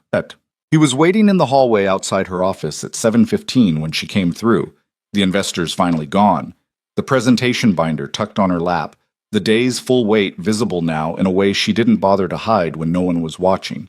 She saw him and stopped. "Sana told you," she said. "Sana told me." Victoria was quiet for a moment. The hallway was empty around them, the overhead lights in their amber overnight mode, the city doing its dark and illuminated thing outside the glass. 4 seconds, she said, and I didn't even notice I was doing it until after. She looked at him with something raw and unguarded in her expression that she was letting him see deliberately, not by accident. "What does that mean? That I did it without thinking?" "It means your body knows how to do it," Nathan said. "Your nervous system is ahead of your conscious mind. The pathway is there." He paused. "It means the next time you try, you'll know you've already done it once." She held his gaze for a long moment. Then something happened in her face. Not tears exactly, nothing as simple or dramatic as that, but a kind of release of something that had been held under enormous pressure for a very long time. A loosening. "I want to show Lily," she said. It came out quietly, almost surprised, like the thought had arrived before she'd decided to say it. Nathan looked at her. "When I can walk across a room," she said, "I want your daughter to see it. She should see it. She's part of this. The hours you've put in, the things you've given up to be here every morning. She's carried some of the cost of this." She looked at him steadily. "It would mean something to me if she knew what it was for." He was quiet for a moment. He was aware of his own heartbeat in a way he usually wasn't. "She'd like that," he said. "Would you?" He looked at Victoria Hale in the amber-lit hallway, the woman who'd been in a conference room an hour ago managing 40 investors and a political ambush and a catastrophic equipment failure, and had come out the other side still completely herself. And he thought about 4 seconds of standing and a coupling sleeve fatigued past its tolerance and an 8-page notebook full of calculations that had started in a library and ended somewhere none of them had expected to reach. "Yeah," he said. "I would." She held his gaze a moment longer than was necessary. Then she nodded, once, and turned toward her office. "Same time tomorrow," she said. "Same time tomorrow." He took the elevator down to the lobby and walked out into the night, and the city was doing what cities do. Indifferent, enormous, full of its own motion. And Nathan Cole walked through it toward the bus stop with his notebook in his pocket, and his hands in his jacket, and the particular kind of tiredness that lives right next to something else. Something that doesn't have a clean name but that feels, in the bones, like standing up. The story broke on a Wednesday. Nathan didn't know it was coming. He found out the same way he found out most things that happened above his pay grade, after the fact, from fragments, piecing it together from what he overheard, and what Marcus texted him and what he read, standing in the basement supply room on his lunch break, on a news website he didn't usually visit. Someone had talked. He never found out who. Marsh was the obvious candidate, but there were enough people in that conference room during the investor presentation to make the list uncomfortably long. What had been leaked to a financial news outlet was a version of the story that was technically accurate in its facts and strategically misleading in its framing. That Sterling Dynamics CEO, Victoria Hale, had been receiving unauthorized medical assistance from a company maintenance worker. That said maintenance worker had been given access to restricted areas of the building outside the scope of his employment, and that the company's board was divided over whether this arrangement represented a liability. The article was careful. It didn't call anyone incompetent. It used words like unorthodox and questions have been raised and sources familiar with the board's concerns. It was the kind of piece that was written to do damage while maintaining plausible innocence about the intent. By the time Nathan read it, it had been up for 4 hours and had been picked up by two larger outlets. His phone started ringing at noon, numbers he didn't recognize. He let them go to voicemail, listened to the first one, a producer from a morning television program asking if he'd be willing to share his story, and deleted it without listening to the rest. He went back to work. Victoria called him at 2:30. Her voice was controlled in the way it got when she was managing something that required all of her management. "You've seen it," she said. "I saw it at noon. I'm sorry, I should have anticipated this. The investor presentation put too many people in that room. You don't have anything to apologize for." He was in a stairwell on the 23rd floor, the one place in the building where he could be reasonably sure of privacy. "What's the company's position?" "Legal is drafting a statement. HR wants to review the arrangement retroactively, whether the workshop access and the schedule adjustment were properly authorized." A pause. "They weren't formally authorized. I approved them verbally and never ran them through the proper channels because I didn't want to create a paper trail that might get back to Marsh before I was ready." "So they can say you went around policy." "They can say that, yes." Nathan was quiet for a moment. Through the stairwell's small window, he could see a corner of the city, gray-skied and ordinary. "What does Gerald Marsh want?" he asked. "He's called an emergency board session for Friday. He's framing it as a governance concern, that I used company resources and personnel outside proper channels for personal benefit." She said it with remarkable flatness. "He's not entirely wrong, technically. The framing is dishonest, but the facts support the narrative if you look at them a certain way." "What does he actually want?" A short silence. "My resignation. Offered voluntarily before the session, so it looks like accountability rather than a board action. His assistant called mine this morning." Nathan leaned against the stairwell wall. "What did you tell him?" "I told him nothing yet. My assistant said I was unavailable." Another pause, and then something underneath the control cracked very slightly, just enough to hear. "I'm not going to resign, Nathan. I want to be clear about that. But Friday is 3 days away and I need to understand what I'm walking into. What do you need from me?" She was quiet for a moment. "Nothing you haven't already given. I needed to tell you directly, before you heard it from somewhere else in a worse version." She paused again. "And I needed to hear your voice and know you weren't angry." "I'm not angry. The story makes you sound like, well, I know what it makes me sound like." He kept his voice even. "It doesn't matter what it makes me sound like. I know what I was doing and why." He paused. "How's your back?" "The session this morning." "Nathan, how's your back?" A long pause, then, quietly, "Manageable.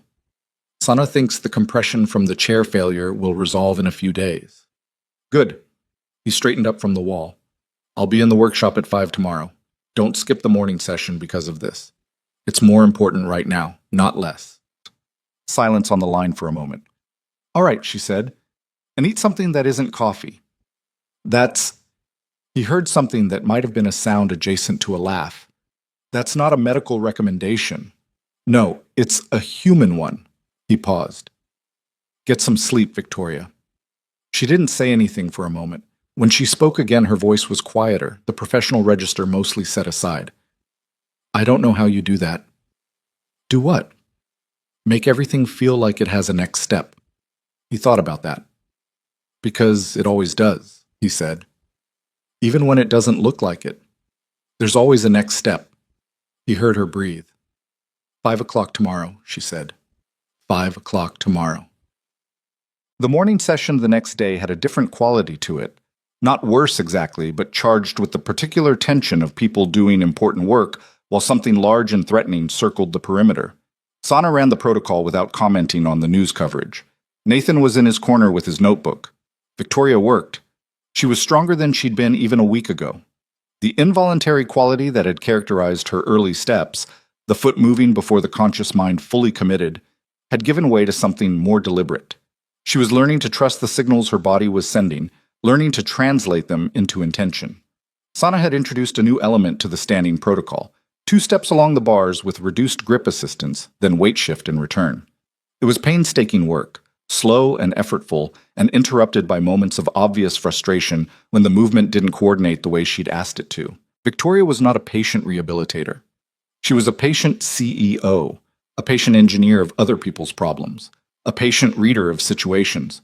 But this particular work, the work of asking her own body to cooperate, had always bumped against the edge of her considerable self-control. Nathan had watched her, in the weeks they'd been doing this, learn to sit inside the frustration without letting it become counterproductive. She hadn't fully learned it. She was still learning. At the 45-minute mark, she missed a coordination cue, and her right foot didn't lift the way it needed to, and she caught herself against the bar harder than she should have and said, under her breath, something sharp and not particularly printable. Sana waited. Nathan looked at his notebook. Victoria stood at the bar and breathed for a moment. Then she said, again. You should rest a minute. Sana, again. Sana repositioned. Victoria tried again. This time her right foot lifted. The step was slow and effortful and not graceful in any way, but it was deliberate. She'd asked for it and gotten it. And the weight shift at the end of it was clean enough that when she returned to her start position, Sana made a small sound and wrote something on her clipboard with a speed that said, I want to get this down before I forget the exact numbers. Victoria gripped the bar and didn't say anything. Nathan looked up from his notebook. She was facing away from him, facing the wall at the end of the bars, and he couldn't see her face, but he could see her shoulders. He'd gotten good at reading her by way of what her shoulders did, the set they took when she was managing something difficult, the slight drop when something let go. Right now, they were doing neither. They were doing something else, something he hadn't seen before, and it took him a moment to identify it. They were shaking, very slightly, the contained, controlled tremor of someone keeping a strong feeling inside a shape too small for it. He didn't move. Sana was writing. Nobody said anything. After a moment, Victoria straightened fully and turned the chair and came back to the starting position with the same composed face she always had and said, What's the hip activation reading on the right side? Sana looked at her for a moment before answering. Up 14% from Tuesday, she said. Victoria nodded, absorbing it the way she absorbed all data, practically, without performance. Let's run the resistance protocol before we close. They finished the session. Checked. The media coverage had metastasized by Thursday afternoon in the specific way that stories about powerful women and unexpected helpers tend to metastasize. It had developed a narrative gravity of its own, pulling in opinions and angles that had nothing to do with the actual situation. Half the coverage was sympathetic, positioning Nathan as a quiet hero and Victoria as someone who'd found help in an unlikely place. The other half was using Marcia's framing: negligence, impropriety, a CEO operating outside governance structures. 3 television producers called the building's main line asking for Nathan specifically. Marcus forwarded him the messages, each with a brief note that said essentially, your call. Nathan deleted them and reorganized the supply room, which needed doing anyway. What he couldn't ignore was the conversation with his brother. Darnell lived in Tucson, worked in construction, called Nathan every 2 or 3 weeks with the slightly awkward regularity of 2 people who loved each other and didn't quite know how to talk. He called on Thursday evening while Nathan was making dinner, and the call went longer than their calls usually went because Darnell had seen the news. There's a picture of you, Darnell said. Someone got a photo from inside the conference room. You're under the chair. I know. You look like you're fixing a car engine. Basically the same thing. Nathan stirred the sauce and held the phone between his shoulder and his ear. It's fine, Darnell. It doesn't sound fine. They're saying all kinds of things. People say things. The things aren't true. A pause. I was doing my job. A version of my job. Nobody got hurt. You could get fired. The thought had occurred to Nathan. He'd turned it over several times and come to the same place each time. If it happened, and he'd find another job and keep going. He'd kept going before under worse conditions than this. If I do, I'll find something else, he said. Nathan, Darnell's voice dropped. Come on, talk to me. This woman, is she? She's my... He stopped, found the right word with more difficulty than he expected. She's someone I've been working with, on a project that matters. A brief silence. That's a real careful way to say something. It's the accurate way to say it. Uh-huh. Darnell let it sit for a moment. You sound different. I'm tired. Different tired or good, different tired? Nathan thought about what Lily had asked him months ago at the kitchen table. Good kind of tired or bad kind? The family apparently had a type. The second one, he said. He heard Darnell exhale, The particular exhale of an older brother who had been waiting 4 years for a certain specific thing and had just heard the first signal that it might be coming. "All right," Darnell said. "All right. Just be careful, okay? Not with the woman. With the rest of it. You've got Lily." "I know I've got Lily." "I know you know. I'm just saying." "I hear you." He turned the burner down. "I'll call you after Friday." "Yeah, call me after Friday." The emergency board session was at 10 in the morning. Nathan was in the workshop at 5, in the rehabilitation suite at 6:30, and back in the workshop by 8:15. He had nothing to do with the board meeting and no standing to be anywhere near it, and the most useful thing he could do was work, so he worked. He'd been developing something in parallel to the wheelchair modifications, more quietly, without discussing it much, in the spare margins of his thinking time. A simpler version of the dynamic support system. Cheaper materials, fewer machined components, tolerances that could be achieved with standard workshop tools rather than a precision lathe. The kind of thing that could be built by someone with intermediate mechanical skills rather than years of maintenance experience. He'd started it because of something Victoria had said early on. A throwaway comment about the cost of her original chair, about the families who couldn't access what she'd had access to. He hadn't said anything at the time, just filed it and kept building. But the simpler version had been taking shape in his notebook for weeks, and now he had most of the design worked out. He was detailing the mounting system when Marcus appeared in the workshop doorway at 10:45. Nathan looked up. "Board's out," Marcus said. His expression was not easy to read. "And?" Marsh's motion failed, 6-4, with one abstention. He paused. "But there's a condition attached. The board voted to require a formal review of all activities conducted under Victoria's authority that weren't properly documented. That includes your arrangement." Another pause. "HR is going to want to talk to you this afternoon." Nathan set down his pencil. "Okay." "Nathan." Marcus stepped further into the workshop.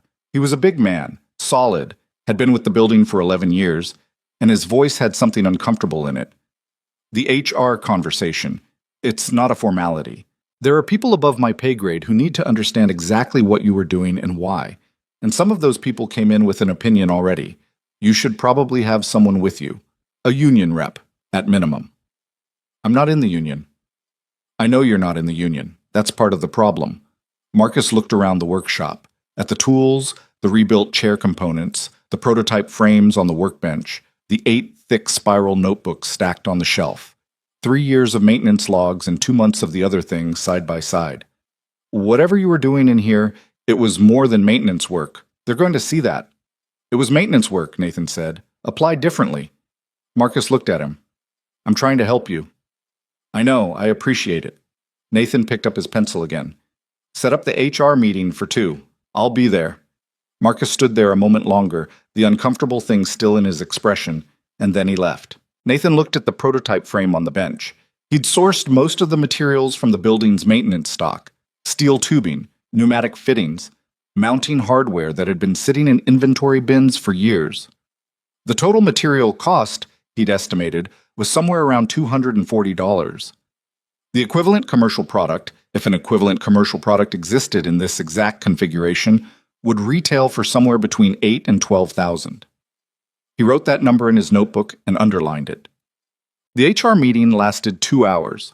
There were 3 people across the table from him: the head of HR, a woman named Diane Prescott, who had the careful diction of someone choosing every word for its legal weight, a company attorney named Rourke, who said very little but wrote a great deal, and Gerald Marsh, which Nathan had not expected. Marsh's presence changed the temperature of the room. He sat at the far end of the table with his hands folded and said nothing for the first 40 minutes while Prescott walked through the documented record of Nathan's building access, the modification of his schedule, the use of workshop materials. She presented it in a tone of neutral inquiry that was not actually neutral. Nathan answered every question directly and completely. He didn't hedge, and he didn't perform contrition, and he didn't pretend the arrangement had been formally authorized, because it hadn't been, and there was no useful fiction to construct around that fact. When Prescott had finished her questions, Marsh leaned forward. "Mr. Cole?" His voice was measured, the tone of a man being very careful with what he said in a recorded meeting. "I want to understand your intentions here. You're a maintenance worker. You were applying your maintenance expertise to a piece of medical equipment belonging to the CEO. Is that a fair description of what you were doing? That's part of it, Nathan said. What's the rest of it? The rest of it is that the equipment wasn't properly configured for the person using it. And nobody had noticed because the people who service medical equipment and the people who work on physical rehabilitation don't usually talk to each other. I was in a position to see both sides. He looked at Marsh steadily. So I worked on it. Without authorization. With Ms. Hale's authorization. Ms. Hale doesn't have the authority to override HR policy on personnel deployment. She's the CEO. She's the CEO with specific limitations on her authority as defined by the board's governance charter. Marsh's voice was still measured, but something was tightening under it. I want to be very clear about something, Mr. Cole. What happened in this building, well, whatever the medical outcomes, represented a significant governance failure, and governance failures have consequences. Nathan looked at him for a long moment. Mr. Marsh, he said, what outcome would you have preferred? If I'd stayed on my assigned floor, finished my shift, left the equipment unfixed, what outcome would you have preferred to the one that happened? Marsh's jaw tightened slightly. That's not the relevant question. It seems like the relevant question to me. Prescott interjected with something procedural. The attorney wrote something down. The meeting continued for another hour, covering documentation requirements and formal notifications and the review process timeline. And Nathan answered every question the same way he'd answered the first ones. Directly, completely, without apology for the things he'd actually done, and without accepting responsibility for things he hadn't. When it was over, he walked out into the corridor and stood for a moment, alone, and let the adrenaline of the past 2 hours work its way through his system. His phone buzzed. A text from Victoria. I heard the meeting ran long. Are you all right? He looked at the text for a moment. I'm fine, he wrote back. Marsh was in the room. A pause. Then, I know. I'm sorry. I should have been there. It wasn't your meeting to be in. He started walking toward the elevator. What happened with the board vote? I keep my position. The review process is real, and it will be uncomfortable, but I keep my position. Another pause. Nathan, I need to tell you something. The board condition requires that all informal arrangements be formalized or terminated. Our arrangement. He waited. Rourke is drafting an official engagement agreement, a formal consulting role within the Accessibility Engineering Division, with actual compensation and a title and the proper HR documentation. He stopped walking. I'm not doing this to make the problem go away, she continued. I'm doing it because it's what should have happened from the beginning, and I took a shortcut because I was impatient and I want to fix it correctly. Nathan stood in the empty corridor outside the HR floor and read the message twice. What kind of title? He wrote. Director of Adaptive Engineering. It's a new division. It doesn't exist yet. A pause. It will exist on Monday, if you agree. He thought about his maintenance uniform. He thought about the spiral notebooks on the shelf, 8 of them now, the calculations and sketches and redesign iterations. He thought about the prototype frame on the workbench, $240 of materials that could change something important if it reached the right people. He thought about Lily, at the kitchen table, asking if the project was the kind where done meant you fixed something, or the kind where done meant you made something. What does the job actually involve? He wrote. Building the thing you've been building in the workshop for 2 months, properly, with a team and a budget and a mandate. Another pause. And continuing the work you've been doing with me, with proper clinical oversight and documentation this time. He leaned against the wall. I don't have a degree, he wrote. I have a maintenance certification and 8 notebooks. I'm aware. The board is aware. The job description is being written around what the role actually requires, not what a standard HR template says it requires. A pause. Nathan, you designed a mobility support system for $240 in material costs that outperforms equipment costing 20 times that. I have a Pacific Coast Capital partner who has been asking about you since the investor presentation. I have a medical specialist who told me last week that what's happened in our rehabilitation suite should be published. Another pause. I'm not offering you charity. I'm offering you the job you've been doing. He was quiet for a long time. Then he wrote, I'll need to think about it tonight. Of course, and I'll need to talk to Lily. He could feel the pause differently this time, something warmer in it. Obviously, she wrote, she's the most important person in this equation. He put his phone in his pocket and stood in the corridor for a moment longer. Through the window at the end of the hall, the city was doing its late afternoon thing. light going gold and horizontal, shadows lengthening, the ordinary, enormous motion of a million people moving through their days. He thought about his wife. He did this sometimes, not in a painful way anymore, but in the way you consult someone whose opinion you valued, a brief reaching toward a presence that wasn't there. What would she think of this?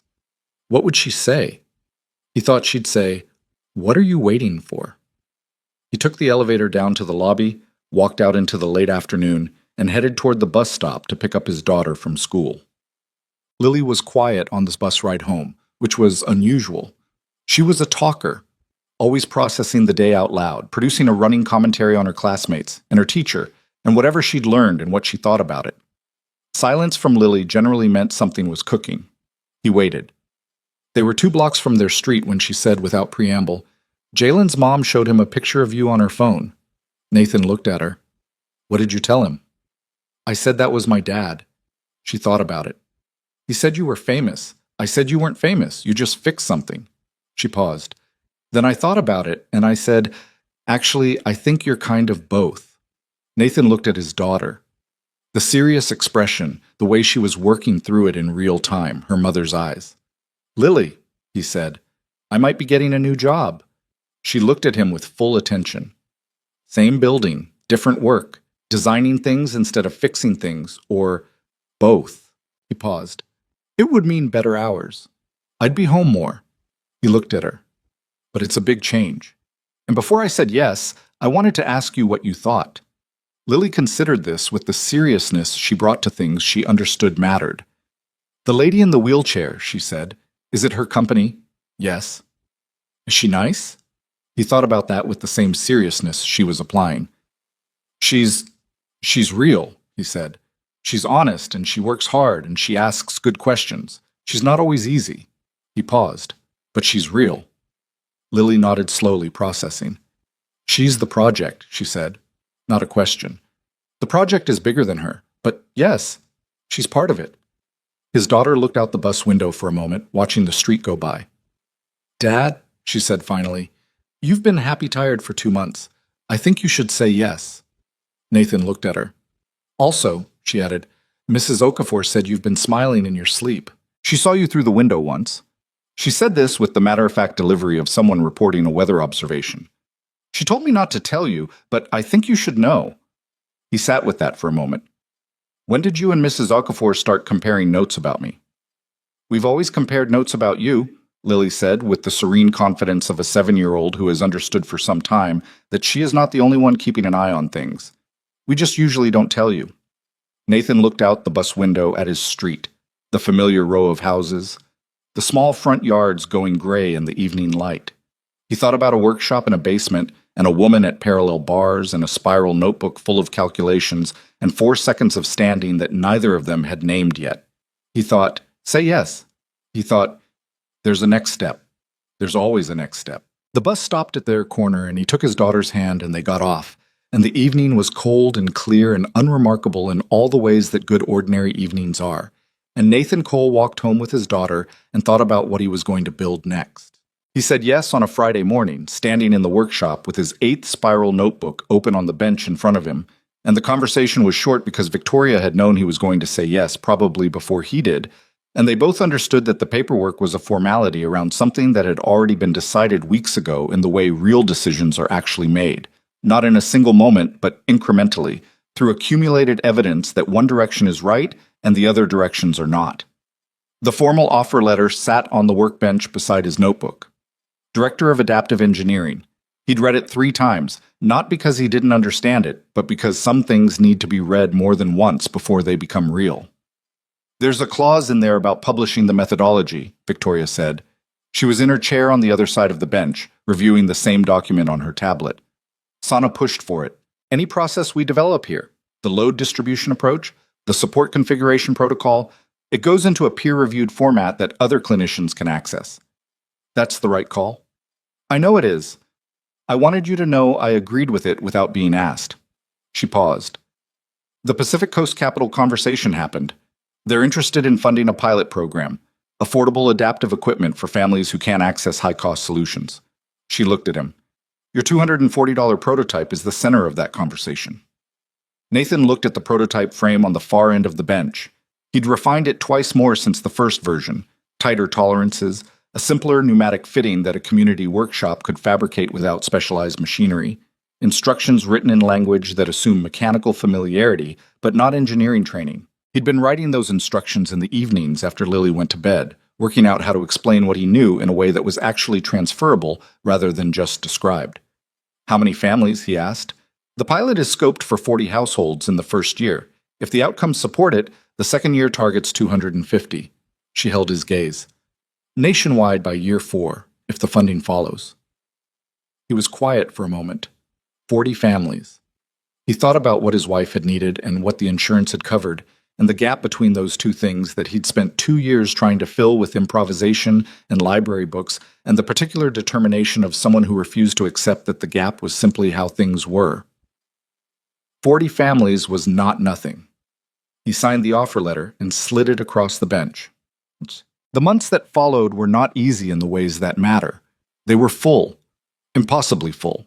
The kind of full that meant Nathan was learning on the job in a more public way than he was used to, making decisions with resource implications that his maintenance work had never required, sitting in rooms with engineers and clinicians and investors and navigating the constant friction between what was technically possible and what was practically fundable and what was urgently needed. He made mistakes. He hired someone for the team based on credentials and discovered too late the credentials didn't reflect how the person actually worked. He underestimated a component lead time on the pilot program and had to rebuild the delivery schedule from scratch 2 weeks before the first household installation. He had a difficult conversation with Sana about clinical oversight boundaries that left both of them frustrated for 3 days before they found the right structure. None of it was smooth. He wouldn't have trusted it if it had been. What he was better at than most people in his new role was the thing he'd always been better at: seeing problems clearly, without the distortion of how they were supposed to look. He could walk into a situation, set aside what people expected to find, and look at what was actually there. It was the same skill that had put him on his knees in a hallway at midnight, looking at a wheelchair nobody else had bothered to examine. And it turned out to transfer reasonably well to running a small engineering division, even if the paperwork portion of that role remained something he actively disliked. His team was 4 people by the end of the 3rd month. 2 mechanical engineers who'd come from the medical device industry and who initially treated Nathan's lack of formal credentials with the careful professional wariness of people who didn't want to say what they were actually thinking, and then gradually stopped thinking it as they watched him work. A rehabilitation specialist named Kwame, who had come from a community health background and who was the person Nathan most wanted in the room when a design decision had real-world human consequences. He might be miscalculating. And an administrative coordinator named Therese, who kept the entire operation from collapsing under its own logistics, and who was quietly the most indispensable person in the division. They were not a polished team. They disagreed frequently, sometimes loudly. Nathan ran the meetings the way he worked, directly, without performance, saying what he thought and expecting the same back. It took the engineers several weeks to understand this was not a test, and several more to trust it enough to actually push back when they thought he was wrong. He was wrong sometimes. He noted it, corrected it, kept going. He didn't understand the point of building a culture that couldn't survive being wrong, because the only culture that couldn't survive being wrong was one that was going to keep being wrong. Victoria walked across a room for the first time on a Tuesday morning in early spring, 10 months after the night in the hallway. It wasn't announced. It wasn't witnessed by anyone except Nathan and Sana and Dr. Patricia Reeves, who had been part of the recovery team for the final 3 months, and who stood at the far end of the rehabilitation suite with the particular stillness of someone trying not to disturb a very fragile thing by reacting too much to it. The room was about 30 feet long. Victoria started at the parallel bars, used them for the first 3 steps to establish her balance, and then let go. She didn't move fast. Each step was deliberate and costed something. Nathan could see the effort in her face, the concentration, the way she was managing a complex system of signals and responses, and physical commitments that she'd been rebuilding one neurological pathway at a time for the better part of a year. Her gait was uneven. Her right side was stronger than her left and always would be, probably. The asymmetry was going to be part of her permanently. Dr. Reeves had been clear about that from the beginning, and Victoria had never asked for a different answer. She walked 30 feet across the rehabilitation suite and reached the far wall and put her hand against it. and stood there. Nobody said anything. Sana had her hand over her mouth. Not crying. Sana was not a crier, a fact she would have defended with clinical detachment if anyone had suggested otherwise. But something close to it, her eyes bright and her expression doing things her professional composure was not quite containing. Dr. Reeves exhaled a long breath through her nose and wrote something in her chart in the deliberate way of a person who needs something to do with her hands. Nathan stood in the middle of the room where he'd been standing when Victoria passed him, which was around the 15-foot mark, and he looked at the back of her.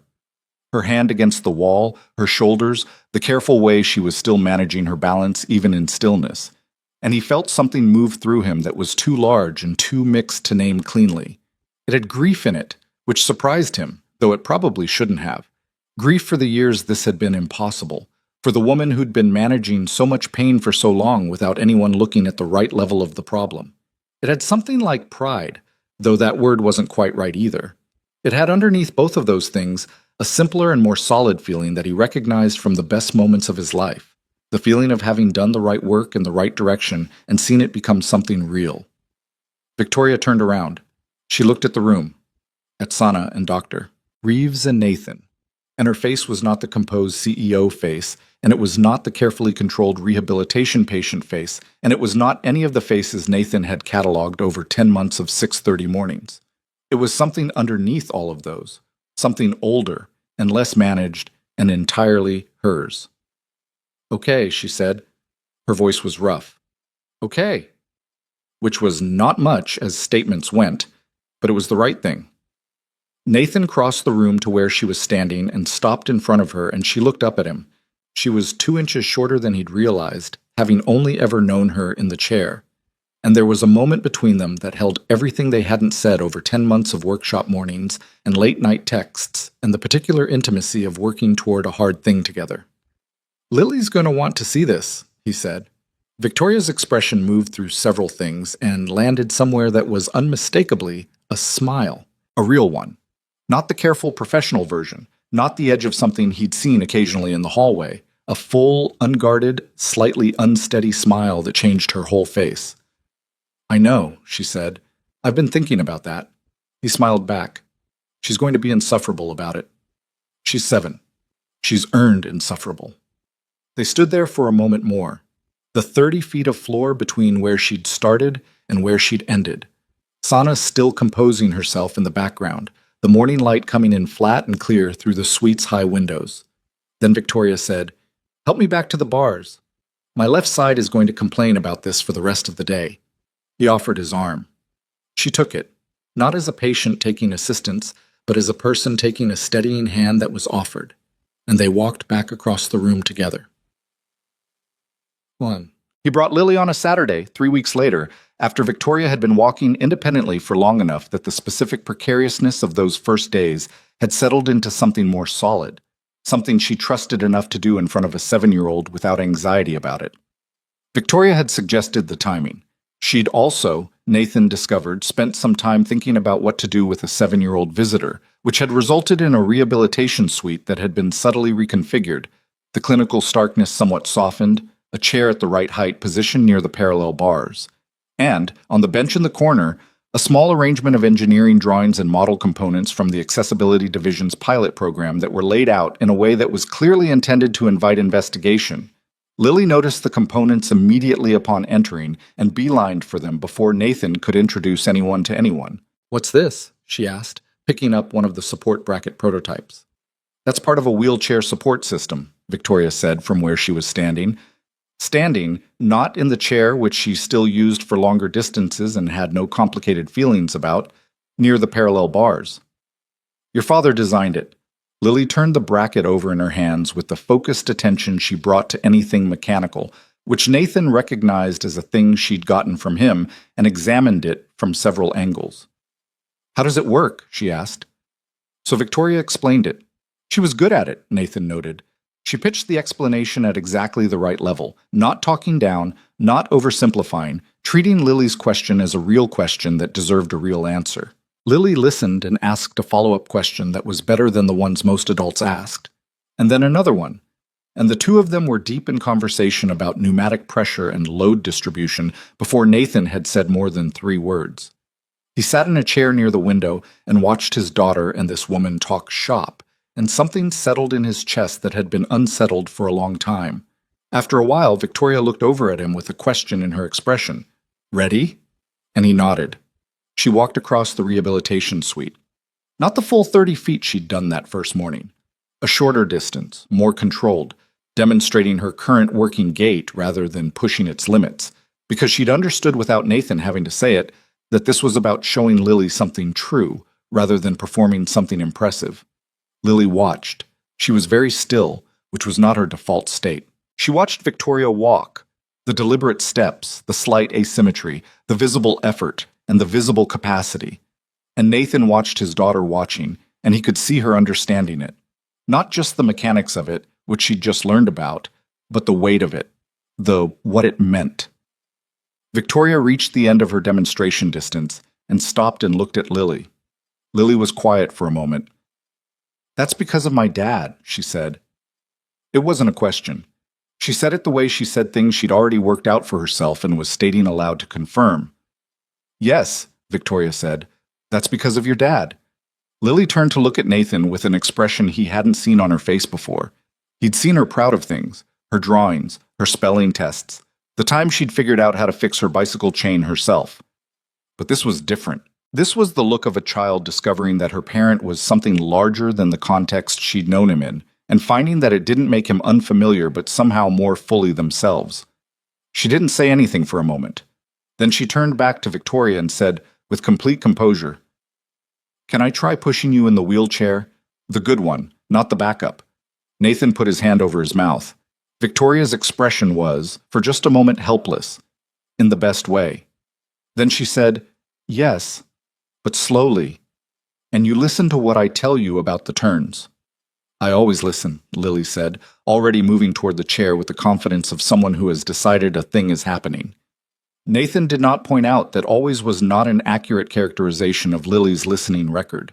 He sat in the chair by the window and let his daughter navigate the rehabilitation suite at the instructions of a woman who was, as of 3 weeks ago, no longer primarily a wheelchair user, and he felt, for the first time in longer than he could precisely identify, entirely in the right place.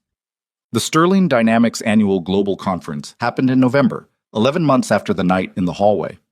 Nathan had been to the building's large auditorium exactly once before, to replace a fuse in the lighting board during a sound check for a previous year's event. He'd worked quickly and left before anyone arrived. He had not imagined, then, sitting in the 4th row with a conference lanyard that said Director, Adaptive Engineering instead of a maintenance badge. Lily was next to him. Victoria had specifically asked that she be there, and Nathan had taken her out of school for the afternoon with a note that he'd spent more time drafting than several engineering specifications. Something about professional development and real-world learning contexts that Mrs. Ellison had responded to with what he suspected was knowing amusement. The auditorium held close to 2,000 people. Engineers, executives, partners, investors. The full annual gathering of everything Sterling Dynamics called its own. Nathan recognized people he'd cleaned offices for on the night shift, and they recognized him now in the different way that new context creates. The slight recalibration in their expressions. The moment of reassessment. Gerald Marsh was not present. He'd resigned from the board 6 weeks earlier, citing personal reasons. The timing coincided closely with the Pacific Coast Capital funding announcement and the publication of SANA's peer-reviewed paper on the rehabilitation methodology, which had attracted the kind of attention in medical and engineering circles that made certain political positions difficult to maintain. Nathan had not felt satisfaction about this exactly. He'd felt something more neutral. The recognition that some problems resolve themselves when enough evidence accumulates, and that the most useful thing you can do in the meantime is keep doing the work. The conference ran through its first hour: quarterly results, product announcements, a video presentation about the company's expanded markets.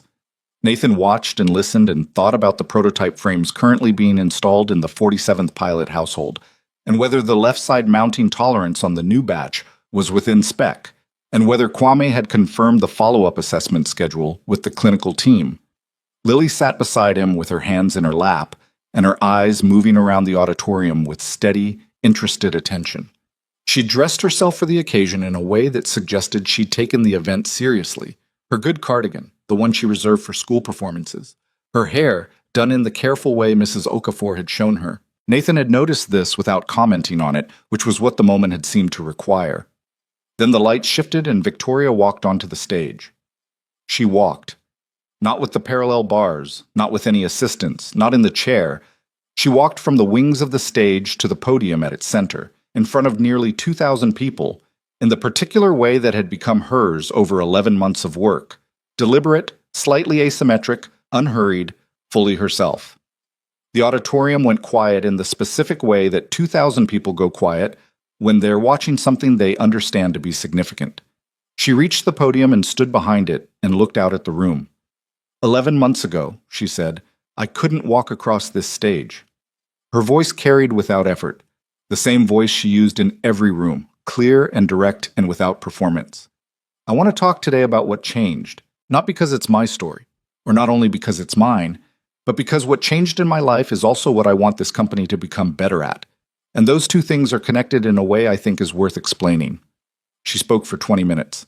Nathan had known roughly what she was going to say because they'd talked about the speech in the evenings over the past 2 weeks.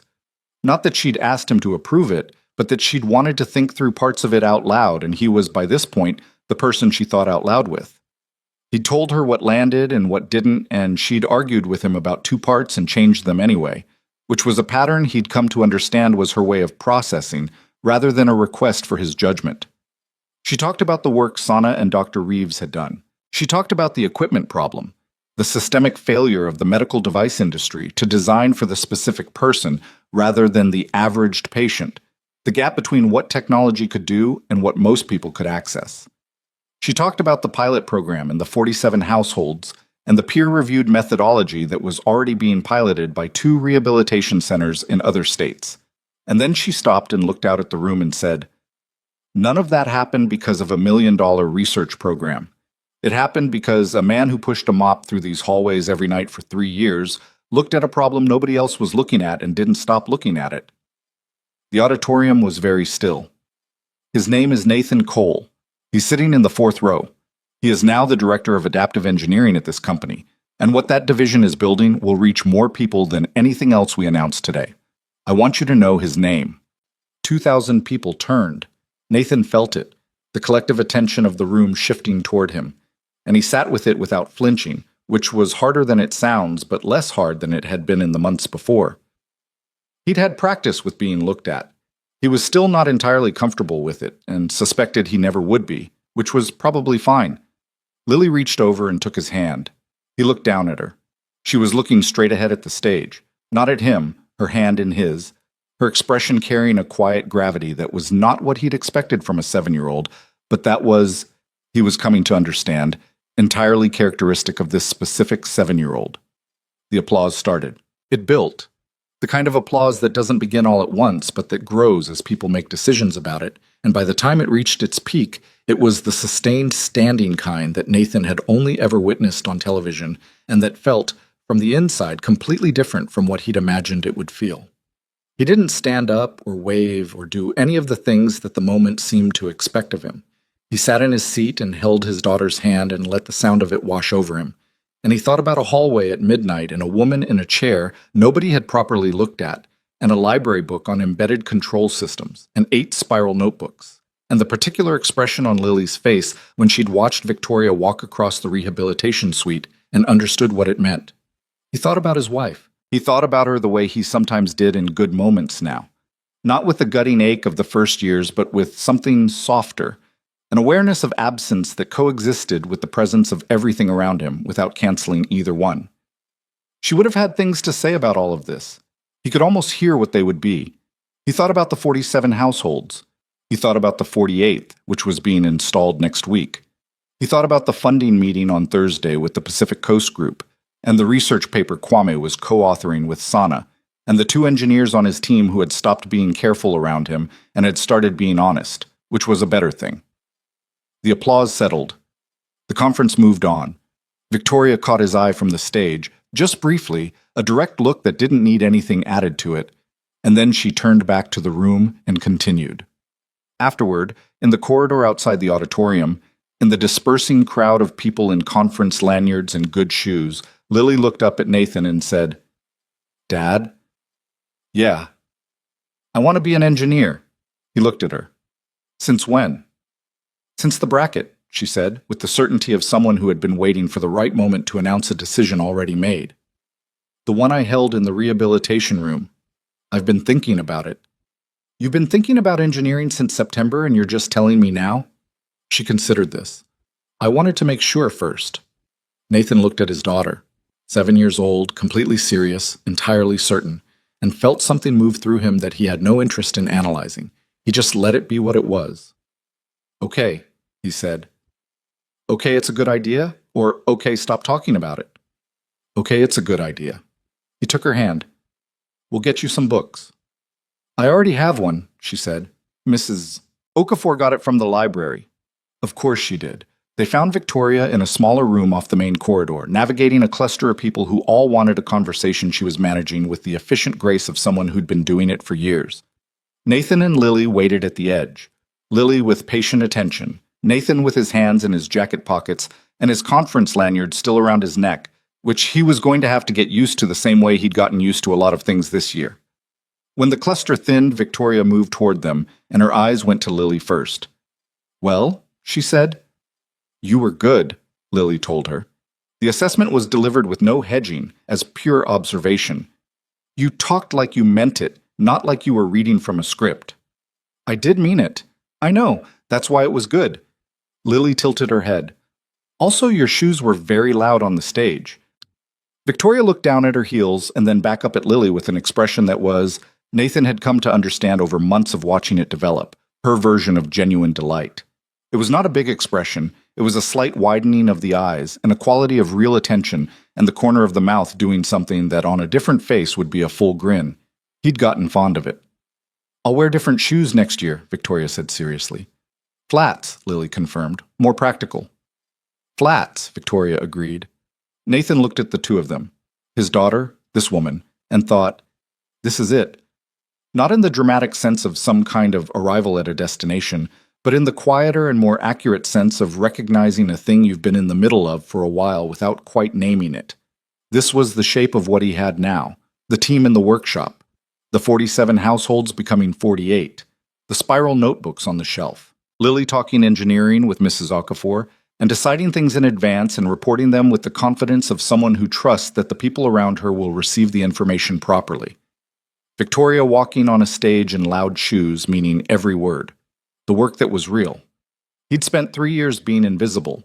He understood now that he hadn't been invisible because no one was looking. He'd been invisible because visibility requires a context, a stage, a frame, a circumstance that makes the specific qualities of a person legible to the people around them. He'd had the qualities all along. The context had taken 3 years and one broken wheelchair to produce. There's a version of this story that's about exceptional talent being discovered in an unlikely place. Nathan had heard that version from several journalists and disagreed with it completely. The talent wasn't exceptional, or it wasn't only that. What was exceptional was the stubbornness, the refusal to accept that a problem was simply how things were, the willingness to kneel down in a hallway at midnight with a flashlight in his teeth and look at something until he understood it. Those weren't genius qualities. They were human qualities, the kind that exist in people who never get a stage or a conference lanyard or 47 households. The people who fix the thing nobody else noticed was broken, who adjust the protocol nobody else questioned, who read the library book on embedded control systems because they need to know how it works, and the library is free, and the problem is in front of them right now. He'd been lucky, he knew that. The right broken thing at the right moment, with a person on the other end who was willing to say fine, take a look instead of waiting for the authorized repair. Luck is part of every story like this. Anyone who tells you otherwise is selling something. But luck without the stubbornness is just a thing that happened to someone who couldn't do anything with it. The stubbornness was the part that was his. He intended to keep it. They left the building at 7, the three of them walking out through the lobby into the cold November evening. Lily between them holding Nathan's hand and talking about the bridge design she'd seen in the engineering book Mrs. Okafor had borrowed, explaining the load distribution principles to Victoria with a confidence that suggested she'd read that section more than once and was ready to be tested on it. Victoria listened with real attention and asked 2 questions that sent Lily into further explanation. and Nathan walked beside them on the pavement with the city doing its evening thing around them. Cab lights and restaurant windows, and the ordinary enormous motion of people going to the places they were going. And he thought about nothing in particular for the first time in a long time, because there was nothing pending that needed thinking about at exactly this moment. That was new. He let himself have it. "Dad," Lily said, looking up at him. Can we get dinner? I'm hungry and we've been at the building for 6 hours." "We've been there for 4 hours." It felt like 6. She looked at Victoria. "Are you hungry?" Victoria considered this with the gravity the question deserved. "I could eat."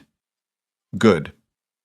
Lily looked back up at Nathan with the expectant expression of someone who has already decided how the next 30 minutes are going to go and is simply waiting for the adults to catch up. "There's a diner 2 blocks that way. I saw it when we walked here." "I know the diner," Nathan said. "Is it good?" "It's fine. The coffee is bad." "I don't drink coffee," Lily said. "So that doesn't apply to me." She looked at Victoria. "Do you drink coffee?" "Extensively," Victoria said. "Then you'll be unhappy." She considered. "But I think the pancakes are good." "She's never been to this diner," Nathan told Victoria. "How do you know they're good?" Victoria asked Lily. Lily thought about it for a second. "I don't," she admitted. "But pancakes are usually good." "That is," Victoria said, "a reasonable operating assumption." And so they went to the diner, the 3 of them in the cold November evening, and the coffee was bad and the pancakes were actually good, and Lily explained bridge load distribution to a CEO over orange juice, and Nathan sat across from 2 people who had become, in the span of a year and through the most unlikely sequence of events, the shape of his life going forward. Not without difficulty, not without the things that were still unresolved. The asymmetry in Victoria's gait that would always be part of her, the 48th household installation on Thursday that might hit the same mounting tolerance issue as the previous batch. The conversation about what came next between him and Victoria that was not yet in words but was clearly coming. The way Lily sometimes still looked at his old maintenance badge that he'd kept on the kitchen counter and got quiet in a way he didn't push her to explain. Life is not a problem solved. Nathan had learned this the hardest way available to a person, and he carried it not as a wound anymore but as a kind of knowledge. The understanding that the point is not to arrive at a condition of things being fine. The point is to do the real work in the right direction, and to find the people willing to do it with you, and to not walk away from a broken thing just because fixing it isn't your official responsibility. He thought about the bracket. The first bracket, in the hallway at midnight, cracked from load patterns nobody had thought to examine. You clear the debris. You stabilize what can be stabilized. You identify what the real problem is. And then you start from the base assumptions and you build it differently. That's all it ever is. That's all it ever was.